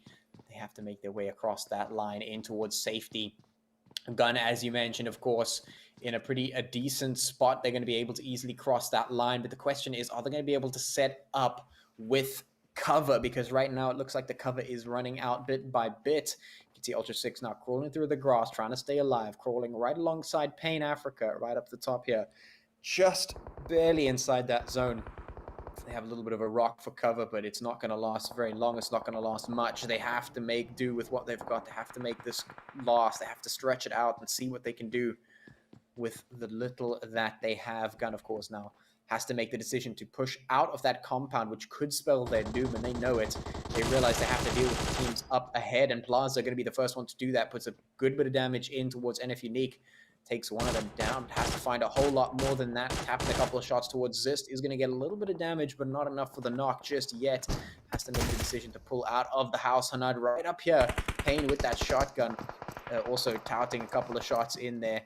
AKM in hand, M4 is in hand, ready to deal out the damage here. El Chapo trying to push across into that safety. So many teams in the surrounding area. There's so much to deal with right now, including that blue zone. Little corner of a wall for cover is not going to be much. Nerf putting some shots in his gun, finding themselves in that kill feed. I hope they can put in a little bit of performance here. That blue zone, of course, doing what it does and knocking out a couple of teams who are left with 7 teams and 21 players left on the board here. Ultra 6 on the one side. We've got Sela up here for the Natural Killers, sandwiched in between a couple of players. One coming in from the back. He's heard him. Kingerman crawling around here looking for some potential finds, maybe a quick sneak attack on towards Gun. Who knows? Plaza still looking for those engagements.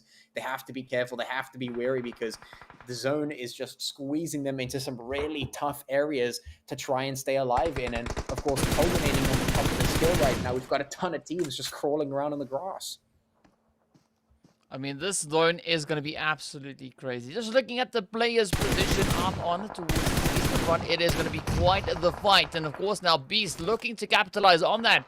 But the nades are coming on in as Gun is looking to regain their stance back up in towards the zone. Bounds now just trying to inch his way on through, trying to look for that opening. And of course, quite a few potential angles up ahead. As Bounce is creeping up on towards Beast, sending the hits in, finds the shot. Beautifully played. But of course, it gets instantly punished for that rush. Now Kingerman looking to spray through the smoke, but the hits are finding their way on through. And Plaza, clutches it out for the side of Gun. Now, Aphelion Apex 0 just down all the way over towards that southwestern side.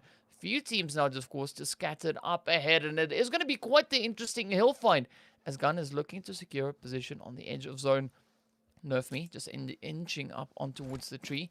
It does look clear for the time being. And will they be able, though, to pull that res off? Apex now looking to make a stand as they are really close to the edge. NFxUnique also just positioned up on towards the north of them. It is a little bit of an incline to be fighting on. But Ultra 6 looking really strong with their numbers coming into these late phases. They still have all 6 players remaining. Only 2 kills under the belt so far, but there is still that potential to pick up the remainder. Of course, 8 players still left to oppose them, so quite a few points up for grabs. Gun also now looking to make their players, they're inching their way back up in it towards zone. We can see NFxUnique is just up ahead, so it could be a pretty easy engagement here for Plaza to take. But it is going to be a pretty challenging one, seeing that all the players have dropped down. Everyone now just snaking their way on through. But there we go. Plaza claiming the prize right there on it towards this. Adding those kills. And of course, now they look to then fortify their stance in the zone. Ultra 6 now being put on a bit of a back foot as they too come rushing in. But of course, Guns back there ready to welcome them in. Miyagi now left to make a final stand for his team as he's trying to pull off those rests, but the blue zone is pushing them forward. And of course, now Zero steps up and capitalizes on the carnage. Now it is between Aphelion Apex and of course Gun to battle it out for that winner chicken dinner. Gun sitting on 3 players, 6 kills under their belt. Was the side there of Apex only on 2 players, 2 kills. It is going to be quite a bit of a fight, but they are ready for it. They are geared up and ready to roll. Bounce now looking for this angle. Will he be able to find it? As we can see, Zero just hugging the edge there. Of course, now they're fishing for the hits. Picks up Zero in the process. And now it is up to Rusty to make the final dash. But up comes Gun, ending it right there for them and taking the chicken dinner. Finishing off with a very comfortable 8 kills right there. Finally, we see Gun stepping it up into the place that we expect them to be. It's not nice to see them dip out, you know. We want to see them, get those points in, continue their climb of that leaderboard, because they are pretty high up, and we like to see them contend, as the weeks go by. So, of course, very nice to see Gun sitting up there. Of course, Aphelion Apex, very nice to see them getting a second place in Ultra 6 with that third. Of course, a very interesting kill distribution as well. We've got quite a number of kills all across the board, but that is owing to the nature of the chaos that is the Sanhok map. But certainly, what a difficult zone that we had there to end off with. Yeah. I mean, that is the beauty about Sanhok, is that we're not seeing a particularly aggressive shift coming in, but it does open the opportunity there for the teams to go out, get aggressive, start looking for those points, and bring in those absolutely insane plays. I don't know, but I just felt that game just went by so quickly. It felt like it was so fast. There was so much action in there, especially in that final circle with 5 teams fighting for it. All of a sudden, it's down to 2, and there we go. Ladies and gentlemen, looking at standings after our second game of the night, which is Game 5, Group A versus Group C. Patchy, names and numbers. Oh yeah, names and numbers, man. This is what we like to see, and the names and the numbers standing at the top of that leaderboard is Gamers Unite Nations with 23 points there, with that chicken dinner, of course, 8 kills to their name. We've got NFxUnique as well coming in with a nice 6 placement points and 9 kills there, very nice, with the 15 points, giving them second place. Aphelion Apex coming in there third, of course, Ultra 6 in fourth, and Natural Killers in fifth, getting themselves a decent number of points there. Of course, Paint coming in 6, Rainbow 6 coming in 7, and Black Clover coming in that 8th position to round off the first page there. Nice to see a couple of names floating around the top once again, where we expect them to be. Moving on, of course, to that second page, Zero Tolerance still struggling just a little bit. Coming in 9th place, the Euphoric Guards coming in 10. We've got Lag in 11. We've got Immortalz in 12.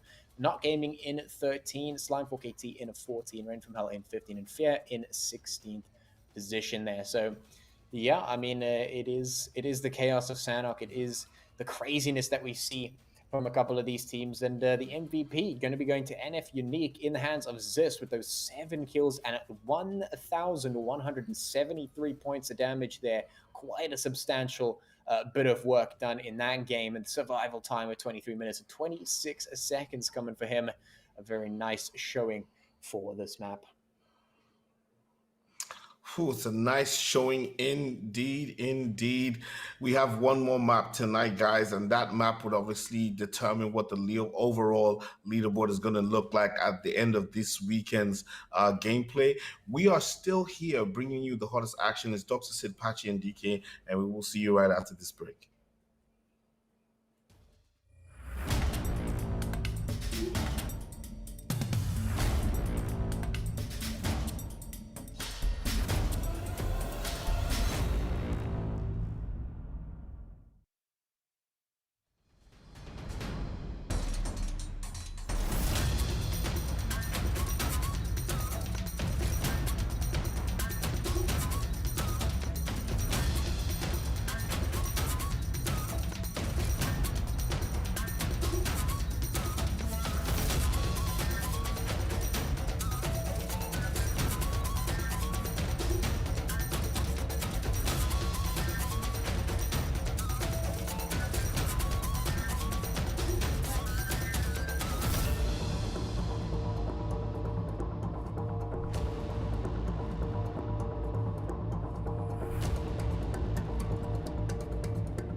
Welcome back, ladies and gentlemen. This is the Umzansi Esports League Season 3 brought to you by Nodwin Gaming. We are getting ready for a final map of the night, which is Miramar. I just want to say this very quickly. If you aren't following Nodwin Gaming, you need to do so right now on all our social medias, Nodwin Gaming Africa. Search for us because you don't want to get left behind. Information being passed about all the insights, tactics, analytics, tables, and information about the Umzansi Esports League and our other assets. I'm here live with DK and Pachi as we're giving you all the action. As you witnessed, this is what happened after the last game, and the standings say that Gamers Unite Nations are number one after that match with 23 points, 15 placement points, and 8 kills.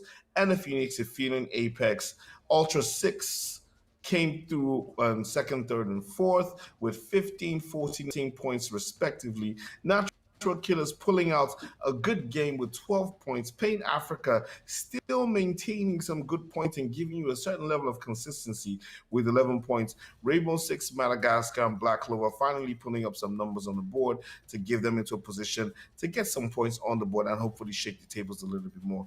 That is the first page of our standings after game 5 of game 5. Let's see what's on the next page. We have Zero Tolerance Skills and Euphoric Gods with 4 points, Lag Esports on 3, Immortalz with and Not Gaming with 1 point each, and of course Slime 4KT, Rain from Hell, and Fear with 0 points. Now these teams, as you know, need every single point they can get because the prize pool is, like I said, a whopping $15,000 that everyone is fighting for. Of course, the MVP after the last match was NFxUnique's Zist with 7 kills and 1,173 damage with a survival time of 23 minutes and 26 seconds. The final map is Miramar. It has been known to bring some champions and some teams come up with some amazing gameplay. It is open spaces, it is vehicles, it is mountain tops, high-rise buildings, long-range shots. DK, what are we expecting on this map for this final map of the day? Well, this could be a map in which we see the players there from Gun, of course, stepping up and dominating. We know that they are pretty strong when it comes to Miramar. They're really good at finding those positions and finding those angles. So it's going to be interesting to see exactly what they're going to bring moving into this next match. And of course, also looking to see what the other teams are going to be bringing, because as we've seen throughout today, it has been quite a bit of a unpredictable amount of gameplay we had. You know, teams really mixing it up. I mean, throwing the stats right out the window. It's like you can go and do the breakdown as much as we like. They just keep on proving us wrong. So that's good to see, though. So it's going to be interesting to find out exactly, you know, how the teams are going to approach this coming match. Well, I hope they approach it with a lot of zest and a lot of action and go at it from the beginning. What would you like to see, Pachi, on this final match on Miramar? I think I would like to see a little bit of consistent strategic positioning. You know, we were seeing a little bit of that, and every time we go to Miramar, we always speak about specifically G3's tactics. One of the things that they've been able to do really well on this map is show how dominating one can be with some really good, well-placed long-range engagements from a good vantage point. We saw some crazy maneuvers coming out from them to put themselves onto a mountain that generally is thought to be somewhat inaccessible and really wreak havoc from this. I think that, you know, being able to position yourself on this map can play into a very, very huge importance if you're able to know how to leverage that advantage. So that's what I want to see coming out here. You know, I don't want to see the sort of normal, like, oh, there's a team that I've been forced into, let's go and fight them. I actually want to see a little bit more of those well thought out tactical engagements because, you know, as I mentioned yesterday, there can really be some very good strategies and tactics employed, especially on this map. So I want to see that coming out for some of these teams, you know, ended off with some big brain activity. Okay, some tactical innuendos thrown in there. You have to be a tactical guy to come through and showcase what you got, because this map in particular leaves a lot of teams vulnerable. I've noticed, like I said, when I started learning about PUBG and seeing the way the game was played, I found out that especially on Miramar, vehicles play a very, very important role in your strategy. You find teams running around looking for vehicles because it not only helps you to cover distances, especially when that zone is closing, but it also gives you cover when you have those open spaces and there's no natural shrubbery or rocks or anything that you can hide behind. So or maybe just hope for there's a little supply crate in the middle of the map that you can hide behind and give you some cover.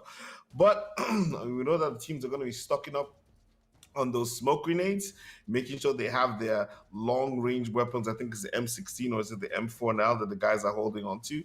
Ladies and gentlemen, we are getting really, really ready, really close to the final map of the day. I just want to remind everyone, even though this is the final map of the day, the action still continues next weekend from Friday once again, where we'll be bringing you the same things, the FIFA 21 segment and the PUBG segment. So, guys, final map of the day, I'm calling it now. I'm putting myself on the spot, and I'm going to say that Ultra 6 is going to have a bad game.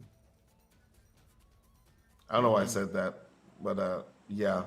Well, let's see if my prediction comes true as the plane is in the air, and I will see you guys, and I'll leave you guys in the very capable hands of Patchy and DK, and see you after the match. All right, there it is. Thank you very much, Dr. Sid, handing over the Miramar map game number 3 in the final game for the evening and the week.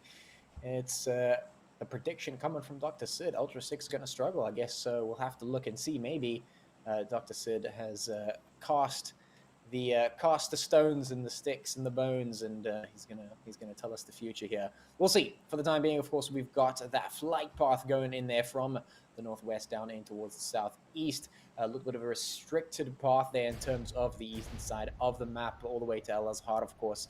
A little bit inaccessible there, so the team's going to have to do a little bit of trekking across the map if they want to get there.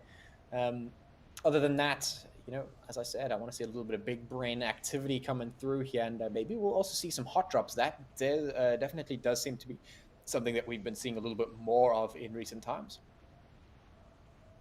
It's going to be interesting, nonetheless, to see what the teams will bring. I mean, of course, as we've already mentioned, Ghana has been proving to be quite aggressive on this map as they drop down into their usual spot over in towards Monte Nuevo.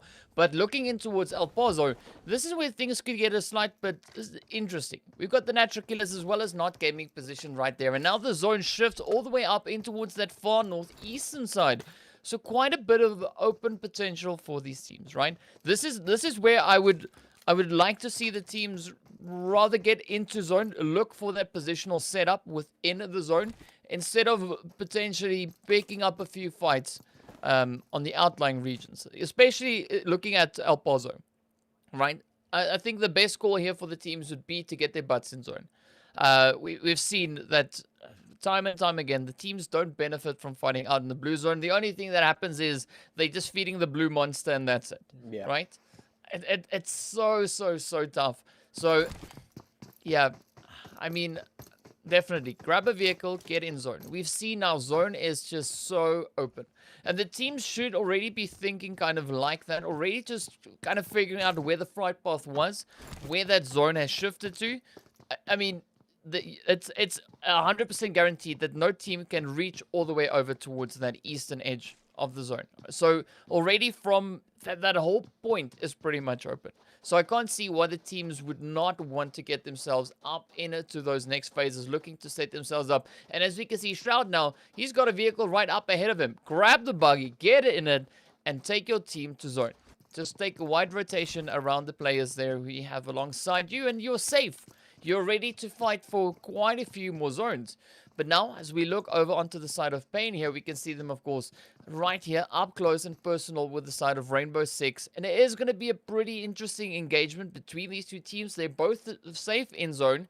They do have the position up in towards Picado. So this is where that positional play now comes to the foreground. Yeah, it certainly does. And of course, we've got Pain stacked right up here, just up ahead of the players here from Rainbow Six, and it is going to be quite an engagement here because they're very close proximity. They're also very scattered here. We've got Quara right up here in the corner, hoping that he doesn't get pushed, but certainly expecting somebody to run up those stairs, and he's going to have to really move the rest of his team on the back line, so not able to immediately assist him. He can hear those footsteps. He's just staying close, staying silent, a little bit of a ninja here, but they are going to be rushing up the stairs and actually pre-firing it, and that's going to come right back to take him down. He is not able to handle that situation where they just absolutely tore through him there. Rainbow Six going to find themselves immediately down one player, and they've lost quite a bit of ground in the rest of that compound, and it really does go back to what you were saying there. Positioning does come in really, really important. As for Quara, he got a little bit cornered there, and there wasn't much he could do. They were looking for him. They knew basically exactly where he was, and yeah, he didn't really have much of a choice. They could have tried to retreat, I guess, is the only thing. But he would have had quite a distance to run to get back to the rest of his team, who's now on the back foot here. As Pain have the numbers advantage and the control of that compound. Kingdom, and of course, looking for some of those shots. And Hanad right on the top of the building, also going to be looking to see if he could spot any of those Rainbow Six players out and potentially get a little bit of that cheeky damage in. And just to move on to the topic that you were talking about, their positioning in terms of the zone, definitely super, super important, especially with a map like this, as as Dr. Sid mentioned. It is very open. It is a map where you can find yourself running out in the open plains and getting hammered from a very long distance away. So positioning becomes so important. If you can find yourself a good defensible spot inside the zone, and especially if you can find one in towards the middle of that, it becomes so much easier for you to be able to survive and defend your position, because then you most likely aren't going to have to make that much of a rotate. You have a good defensible position. You have some advantage to leverage over your opponents in the surrounding area, and that becomes super huge. And if you find out that the flight path and the zone are two completely separate things, where the flight path takes you one way and the zone drops on the other side, the early rotate could definitely be very, very beneficial, because the chances of somebody else being in there is a lot lower than normal. And, if you get the quick rotate, you could be first and you could get that positional advantage. Shoto almost getting taken down there while he fumbles with the door, but is able to get inside the nick of time. Pain is still looking to dish out a little bit of damage in towards Rainbow Six.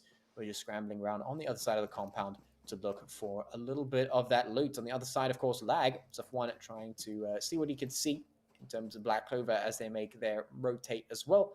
Checking out the van as it makes its road trip across the desert plains.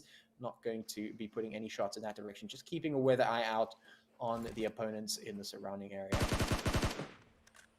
Yeah, I'm definitely curious to see just how far these teams have tried to push on in towards that zone, because, this is what you want to do, especially on mobile. As you've mentioned, it is such a big open map. There is that great potential for those long-range hits, and what better way to do that than move up into a strong position and just wait in ambush for the teams to roll up towards you, right? I understand what we have here with the side of Rainbow Six and, of course, Pain, right? They are safe in zone. They can afford to fight it out. As you can see now, Pain getting ready with a little bit of a push as they take the opportunity, crashing into the L shape right here alongside Rainbow Six. So nice show of aggression. But another team has now started to move in over on towards that western side of them. So it is going to be a little bit of a difficult engagement to take, as there is that opportunity for the third parties to start coming on through. And now we see the team really moving into position as Black Clover strike from up high. We have Yuhai and Narcos just sending their heads on through, finding a quick little bit of an engagement before disengaging and just rotating back a slight tad bit. So this, again, is a good play coming in here from Black Clovers and looking to see whether or not they could be able to cap that. But of course, as we can see just off in the distance, Lag is also inching their way up in towards zone. Yes, they did choose to try and rotate up in towards Picardo, looking for a bit of that potential aggression. Of course, now Prime stepping up right into the aggression over towards Beast. So a good play coming in from Rainbow Six, but now they have to continue their efforts. As you can see, Kingerman, of course, not just perched up in a really beautiful angle, ripping up into the side of Rainbow Six. Fortunately for Rainbow Six, they were able to quickly fall back, but now the Black Clovers are using this opportunity to get even closer. So now Rainbow Six are being put in a little bit of a tricky position.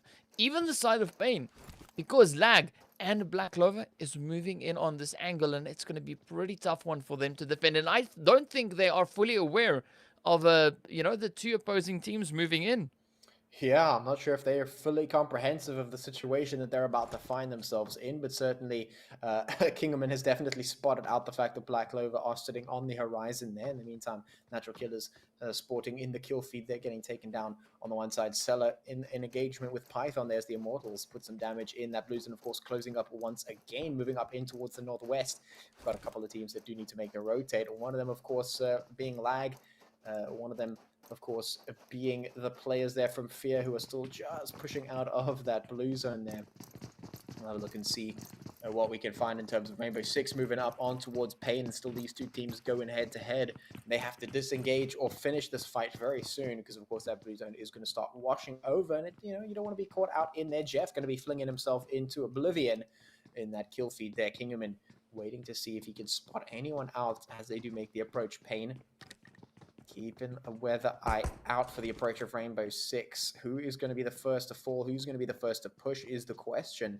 Just waiting for it. Rainbow Six taking a look to see if they can spot anyone out. Immortalz continue to try and put those long-range engagements through. Not going to find anything. Gun putting a good shot there across in towards Not Gaming. And it's good to see these fights starting to break out here and there all across the map. But I want to see something more. I want to see someone get beamed here, and it has to be Pain or Rainbow Six who are engaging, tossing some nades up, but no one is taking the initiative to run into the full engagement. No one is just pushing forward just yet, but it's bound to happen at some stage of the game. Otherwise, that disengage needs to come through, and it's going to be quite difficult to make happen. Rainbow Six still looking for anyone on this particular side. Black Clover is taking a little bit of damage from Lag as they move forward. Safwan pushing through, very low on HP, and here comes that blue zone to make things that much more difficult. This is what happens when you don't resolve your fights. Now, the blue zone is going to resolve your fights for you. So Rainbow Six have a decision to make. They have to push on Upper Mud, of course, moving around there. A little bit low on HP, has to be careful. Lag still taking a bit of damage from Black Clovers, but they have also caught out in the blue, which means that these engagements have become that much more difficult to finish up. Of course, now the teams need to turn their attention to that zone. They need to try and get out. But of course, now Pain is trying to get out of this predicament here with Rainbow Six, who's still just holding on, just lurking down below. Stone, of course, now stepping up with a little bit of a util, but Kingerman comes strafing out into that shot. Of course, now spots the last remaining player. Well, one of the two remaining players, and oh, now it is the last hopeful, as we can see Potato, of course, just up ahead, looking to make a little bit of a stand as Pain is just bringing in. So yeah, that is Shoto. I don't know why I said Potato. It looked the same there for a quick brief second. But Shoto now having to show us what they've got as they now come into this last little bit of a dance up against the side of Pain, as Hanad is looking to push even further in. Quickly just raising up, getting those meds ready to roll.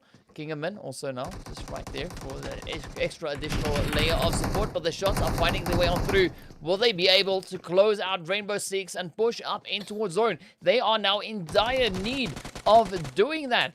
Of course, now Rainbow Six just keeping the distance, just holding the cover for the time being, but of course that zone just slowly eating away. Shoto about to go down, and that is the end. Now Pain, they need to focus on getting up. It is going to be absolutely brutal distance to cover to make it all the way in. As we can see, we are about to come to the end of our second phase. The third phase is about to pop, and then the whole dance starts all over again. But of course, now with the addition of extra damage coming in from the blue, so you can see that zone now centering up very nicely in and around water treatment area there. Zero tolerance, of course, now taking their play up towards your aces. But here we go, NFxUnique now jumping at the opportunity as we've got Ultra 6 rotating right in front of them. Zist now not being able to get off of that dune in time. And of course, this is where Ultra 6 just capitalize on the lack of cover there. But now they come rushing on, and it's going to be interesting to see how the teams look to play this. Because, I mean, water treatment is quite an interesting compound to play. And we, of course, still have 14 teams remaining.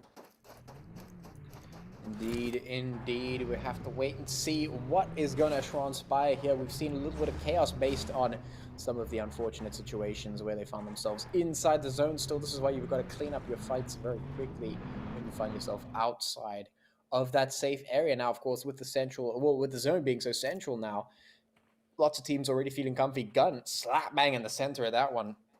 They're finding themselves with a really good spot that they could potentially leverage here. The rest of the teams just draining in to that basin at the moment, getting themselves across that line. It's going to be an interesting situation when these 14 teams decide to get themselves up on into that safe area. We've got Natural Killers coming in from the south along with Pain as well, as they have finally made that absolute long-range sprint to get themselves across the dangerous terrain of the blue.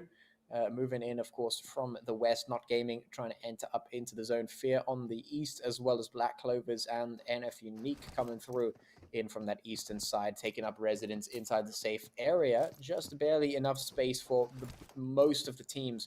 But, of course, we do expect to see a couple of them going out pretty soon. As, well, we are definitely going to be running out of space quite quickly, heading in from Zone 3 to Zone 4. Natural Killers getting hammered by Immortalz, that Mini 14 tapping away. Of course, you can see Gun ready to receive Keish and the rest of NFxUnique as they rotate on through. We'll see if we have a little bit of craziness here as they roll on through. Python also trying to put some shots over in towards the Not Gaming squad. Damage in, but not going to find anything at present. Of course, NFxUnique rolling up on towards Gun. Keish just sending that information back to Terry, and Terry turns tail and absolutely bolts away from that. Gun, definitely not a team that you want to be challenging by your lonesome at this stage of the game. Keish now in a very difficult situation because the entirety of Gun now has their attention turned toward him, and he's got very little support. He sent his last player, Terry, to the back of the line to try and provide a little bit of extra cover, but Nerf too quick on that trigger with the Mini 14, instantly taps him down, leaves him completely separated, and I think this might just be turn and dust for Keish. I really see no situation in which Keish can be able to win this one out, and of course in the north you can see a little bit of damage being done, some fights starting to break out, and this is absolutely inevitable. Moving Keish, just no chance whatsoever, immediately taken down, immediately thirsted, leaving FaZe all alone in the distance. Of course, Gun maintaining control of their compound now. Of course, we've got what looks like the Euphoric gods moving on up, just rotating on there in the distance. Got some shots from Zero Tolerance coming in towards Fear, as well as Rain from Hell getting a couple of shots in, and Pablo rolling up. Sunny goes down. Too much damage being done here by a Gun, and that is once again another failed challenging here of a Gun. Teams trying to rotate on up into this compound, and Gun is just like, no thank you, sir. We've got control. We're going to pick up those kills, no problem. Thanks for the points, and goodbye.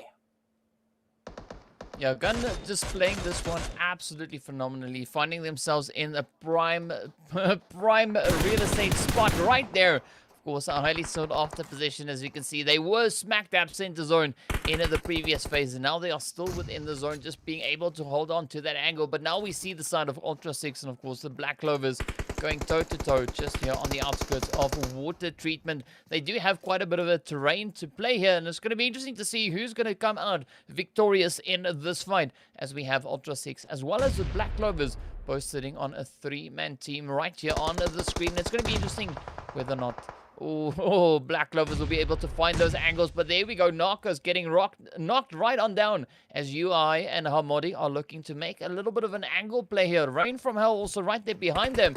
It is going to be quite a bit of a challenge nonetheless. Now, of course, no brainer, taking a little bit of damage, but managing to duck back in towards that hard cover.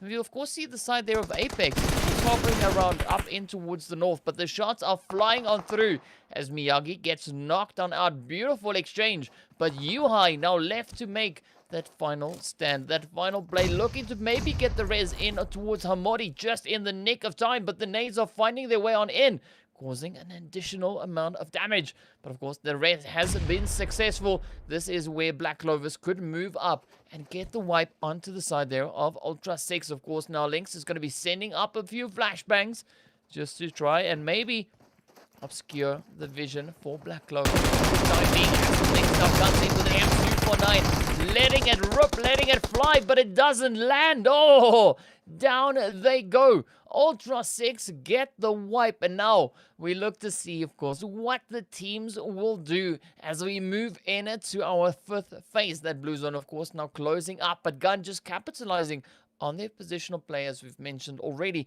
And it's going to be interesting to see how they will be able to cover the compound, because there's a lot of high ground in the vicinity, and any team could try potentially take up those angles and try and turn up the aggressions. Very similar to what we see here coming in from Apex, as they are now using their higher ground advantage onto the side of Ultra 6 down below. Yeah, could certainly be happening. We'll just have to wait and see. Aphelion Apex, of course, moving across just on the outskirts of that zone as the blue zone closes on up and it starts to give us our next zone all the way in towards the southwest. So Gun in a brilliant position. They're going to be quite happy about that rotation. They've got a stronghold in this compound here.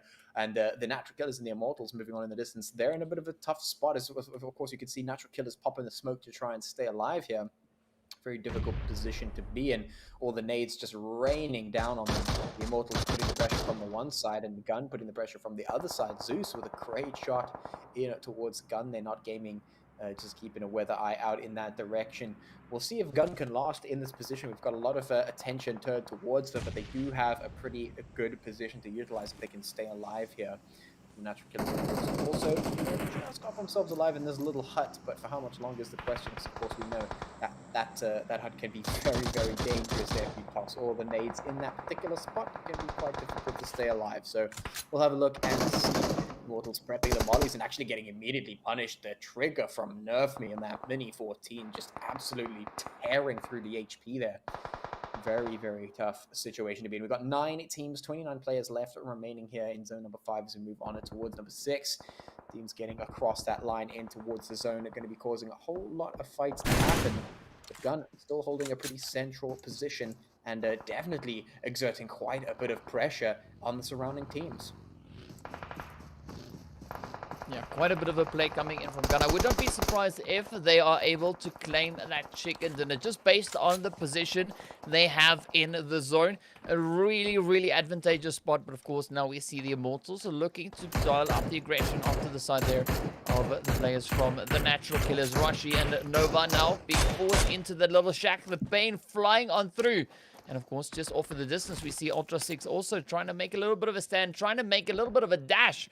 Also, things are still looking pretty tough, but Not Gaming bringing in their positional plays, also finding themselves in a really good spot. But of course, now it is heating up in towards the north. See Zero Tolerance just ripping on through, finding head after head, knock after knock. Now, we hope to see those confirms come through for them as well. Zero Tolerance still has a little bit of distance to cover to make it up in towards zone. And we are coming to the end of our 5th phase. This is where things are going to get pretty interesting as the teams now move on over towards that 6th phase. The shots come straight on in towards Zeus. Gets knocked out in turn. But Rain from Hell still holding on towards that eastern side. Apex, of course, right there alongside them, looking to make a stand as we now wait to see where this next zone is going to be going. We still have 9 teams in the running, and Rain from Hell now just feeling the pain, feeling the pressure as Ultra 6 put their head on through. We can see them, of course, situated all the way over on towards that eastern side. Rain from Hell still having to squeeze it into zone as we see them up in towards the north. It is going to be pretty tough for Hate and Co. as they need to find those angles, but they do have the numbers advantage. But now, are they able to use that and secure a position? Because that is going to be what is absolutely key for them. They need the position, they need those angles, and now the Natural Killers are getting rushed as the Immortalz look to make a bit of a play here. And of course, it is a pretty clear route straight up in towards Rashi. The shots continue to fly on in. And we can see those bolt action hits just also stepping up, but the nades, oh, ending it right there. As of course, the Immortalz Jeff sends a beautiful one right in the window. Ultra 6 now looking to advance on Apex, as they do have that position within zone. Immortalz now being put on a bit of a back foot, as they also still have to squeeze on in, but Gun still has zone. Zone is just favoring them, and it's absolutely amazing to see how they are able to stay in that compound and not having to move for the past 3 zones. Of course, now Zero Tolerance looking to push on up, and Ultra 6 puts the head straight into the Immortalz, sending darkness into the darkness of the lobby, ready to come back again on another day. Gun now looking to advance advance their position in the zone as Bounce is getting hit, taking quite a bit of damage. Zero Tolerance comes rushing in to try and crash the party. 5 teams now remain, but of course, Zero Tolerance looking pretty strong, looking to make a stand and of course turn up the pain on towards Gun. As you can see, Aimbot and Plaza, the 2 remaining hopefuls right here in front of us. We still have another player from Gun, of course, just positioned on the offside. There is still 3 of them remaining, but now we're not gaming, looking to push on in. Snora taking a little bit of damage. Angel right there alongside Snora for that additional support. This, of course, only on the western side. Still quite a bit of potential action to come from east. Plaza still looking now to make a play and close it up on towards Not Gaming. But Snora is playing the compound, playing the building, trying to stay hidden as long as possible. And Aimbot now jumps down and a beautiful supporter shot coming in from Plaza. As they turn the heat up on towards Zero Tolerance. Zero Tolerance, of course, are looking to push into the warehouse. They want that angle in zone. They've taken 2 players already getting knocked on out. And now we can see Rush closing it out, finally hits in towards Aimbot. Quick, swift action. Now Plaza, one of the final 2 remaining players for the Gun team, comes rushing in, but gets knocked out as Snora and Angel just hold their own. Beautiful play there from Not Gaming. Nerf Me now has all the pressure of the world riding on his shoulders. Gun sitting on 7 kills. Nerf Me looking to make this final play and secure Gun into that potential top 3, as we now are only down to 5 teams. But it is still a heated position over on towards the west. The teams are still looking to push all the way in. Rain from Hell all the way over on towards that western side alongside the side of Ultra 6 here. So it's going to be interesting to see how and where they're going to be focusing their attention. Are they going to try and brother or look to the teams who are still to rotate in from the west? I think that would be the easiest point, as they also still have to cross that road to secure their position in this late phase. And of course, Zero Tolerance now being one of the teams having to make those rotations. We can see Nerf Me taking a little bit of damage, Not Gaming looking to push on in, but Rain and of course Ultra 6 can just position themselves beautifully in this one and just reap the benefits of the chaos. Yeah, Gun losing favor in the final few zones. Zero Tolerance now making the frantic dash across the road. It's going to be punished by Rain from Hell immediately. Vortex going to try and flank from the other side, but is it going to be too little too late? And indeed, it does seem to be so, as Hates goes down, Rush goes down as well, and that might just be the end. Indeed, Rain from Hell just putting the shot in. Vortex, the last one left. Now, of course, they have to worry about Ultra Stick on the other side. Indeed, they have to worry about everything, including the zone, with 7 zone in. He's caught out in the blue. Madara with a jumping shot, and the Thompson not going to find what he's looking for. Does go down as well. Shylock now on the one side, getting hammered by Vortex, immediately taken down. Now Vortex making the approach up towards Ultra 6, but Ultra 6 have got the numbers. Not Gaming quite happy to let them fight it out at the moment. They've popped the smokes, getting themselves healed back up. Now it's a question of time. Vortex waiting, biding his time, waiting for those final few shots, waiting for the right moment to strike here. Angel prepping that bus and making sure that they do not get caught out in what could potentially be the final zone of the game. We got 3 remaining teams, of course, here. 7 players left alive. Miyagi watching, keen-eyed towards Vortex, waiting to put some long-range shots in, and perfectly played. Instantly just puts that long-range shot straight across and dismantles Vortex right down. Now, of course, Skidu, the last one left, very low on HP, and in fact, I'm not sure if he's going to be able to survive for very much longer in that blue, so it might just be done and dusted for Zero Tolerance skills. Just holding on for dear life. I'm not sure how long this lasts. We all know what happens when you battle with the blue, and that is it. Goodbye, Zero Tolerance skills. It is Not Gaming versus Ultra 6. Ultra 6 with 3 players, Not Gaming with 2, but Not Gaming trapped behind the bus, right up against that blue zone. Ultra 6 have a good spread, good bunch of angles, and Not Gaming decide to push on up. They make the brave push, but it's not going to come to fruition. It's going to be punished as Ultra 6 take the chicken dinner for game number 3.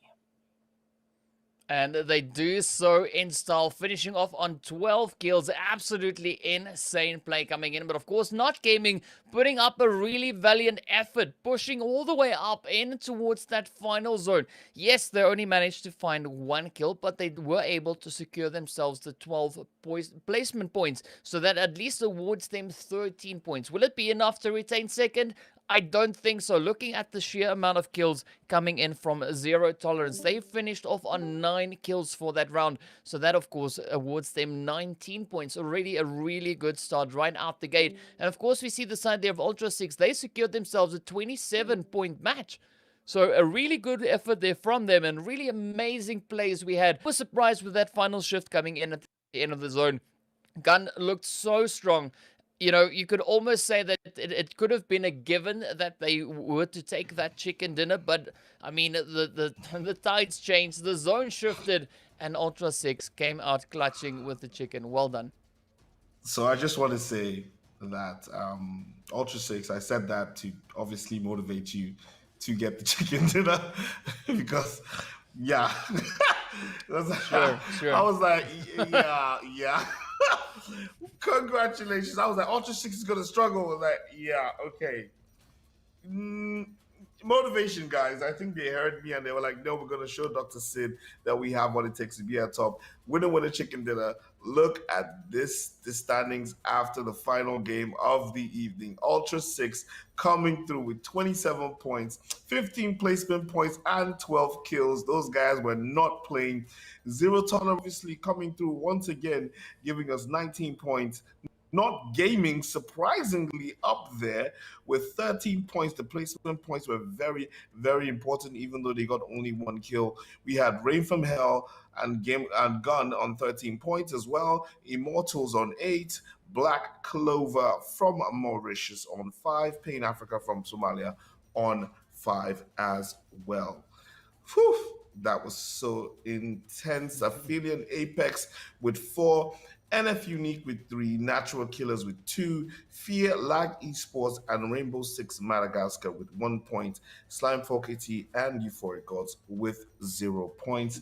Let us take a look at who was the MVP after that match, and of course, it is none other than No Braino from Ultra 6 with 5 kills, 730 damage with 26 minutes and 5 seconds survival time. That was so impressive. Ladies and gentlemen, it is about time for us to reveal what the overall leaderboard looks like after we've computed all the stats from the matches. DK, talk us through what we're looking at. It is looking pretty impressive, I gotta say this, Dr. Sid. I mean, Pain Africa's moving all the way up in towards second position with an absolutely stellar performance we've seen across the board from them today. And I mean, this is getting pretty tough. The whole first page, aside from G3 sitting on 100 points apiece, all well above that. Course, Undisputed managing to still hold their lead just ahead of the players there from Pain, but it is now getting much closer. We've seen some absolutely phenomenal plays coming in across the board today. Aphelion Apex, of course, doing enough to find themselves up in towards 6th place. Zero Tolerance skills, just showing their skills and securing themselves all the way up in towards 5th. They, of course, tied there with the players from Influence Rage, so really neck-in-neck fight, but Ultra 6 with an absolute beast of a play in the last match, finding themselves that the winner chicken dinner, and of course securing themselves all the way up in towards 9th place. That puts them in a very comfortable position to fight from in the coming days, the coming weeks, and what is of course left of this phase. So it is going to be a slight bit easier for them as things have now just evened up. They are only 1 point behind that first page, so definitely quite a bit of potential action still to come on through as the teams head into our final 2 weeks of this round. Yes, the final 2 weeks of this round are what we will be looking forward to. And then obviously we go on to the final. I have to say thank you to Patchy and DK for doing an amazing job today, giving us all the action and analysis of the games that we experienced. We had 3 matches. Our final game of the day was just done Miramar. We saw Ultra 6 coming through with the winner, and we've seen some movement on the table with more teams joining in to the Century Club, as DK likes to call it. We've now seen the updated leaderboards. We have some new numbers with some more corrections. As we can see, teams from 1st to 8th have entered said, the Century Club, with Ultra 6 actually moving up the leaderboard into fifth place. Wow.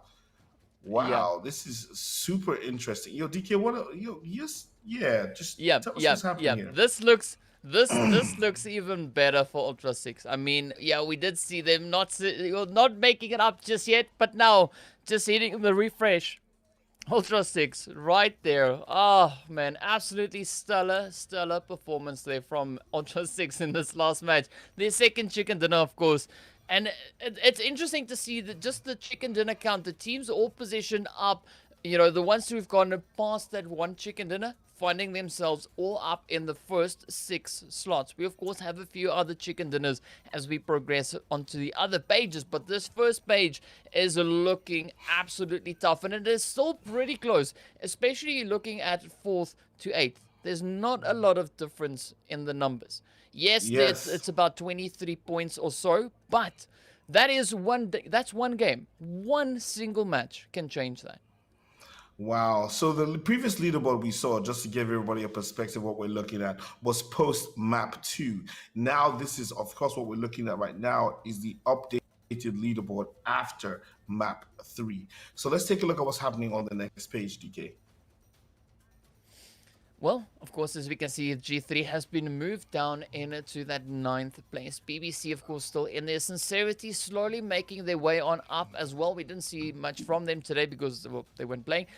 We got Lag, of course, also then on the board. They're slowly but surely encroaching that first page. They're trying to find their spot up on towards that first page, and the further they can get away from 16th place, the better it will be for the teams, because we know at the end of these coming 2 weeks, only the top 16 teams will be moving on through. And the second page is still pretty close, especially from 14th place upwards. Again, only 16 points separating these teams. Right, there is a little bit of a slight gap coming in between, of course, 15th and 16th place as we move on down. But this is the teams that are kind of looking for those additional points. The teams that we're going to be looking towards to see what they'll be bringing in the final 2 weeks of this round, because this is going to be do or die. This is the spot that you do not want to be on. Rainbow Six, the Young Thunders, the Not Gaming, Natural Killers, the Comfy Cartel, Rain from Hell, Slime Fork 18, of course, the Drogons. These are all the teams that need to put in that extra effort to get themselves on to that second page, especially if they want to move into the finals. Wow, I'm looking at it right now and I'm seeing that definitely Rainbow Six Madagascar and Natural Killers are in a lot of trouble after these games, but they really need to come correct in the following games. You've got 2 more weeks of action, and the players have an opportunity to make sure that they get into those positional spots that will take them into the next round of matches. Ladies and gentlemen, look at the kill leaders after today's game. We can see movement from what we've seen today. We have 2 players coming in from Pain African, that's Kingman and El Chapo in 2nd and 3rd place. And of course, Zis with that amazing play today, he comes in 4th. But the number 1 player on the overall kill leaders as of the 2nd round is Nerf Me from Gamers Unite Nations with 23 kills, 4,885 damage, and a survival time of 21 minutes and 2 seconds. Everything is fever pitch. We are loving what we are seeing at the Umzansi Esports League. I cannot wait for more action next weekend, but at this junction, we are going to have to say good night and leave you till we see you on Friday once again, where we will bring you more action from the Umzansi Esports League. This is season 3, and of course, it is brought to you by Northern Gaming. Gonna say a big thank you to Patchy and DK for doing such an amazing job, as I said earlier on, and we will see you guys next week. My name is Dr. Sid. Have a very good night.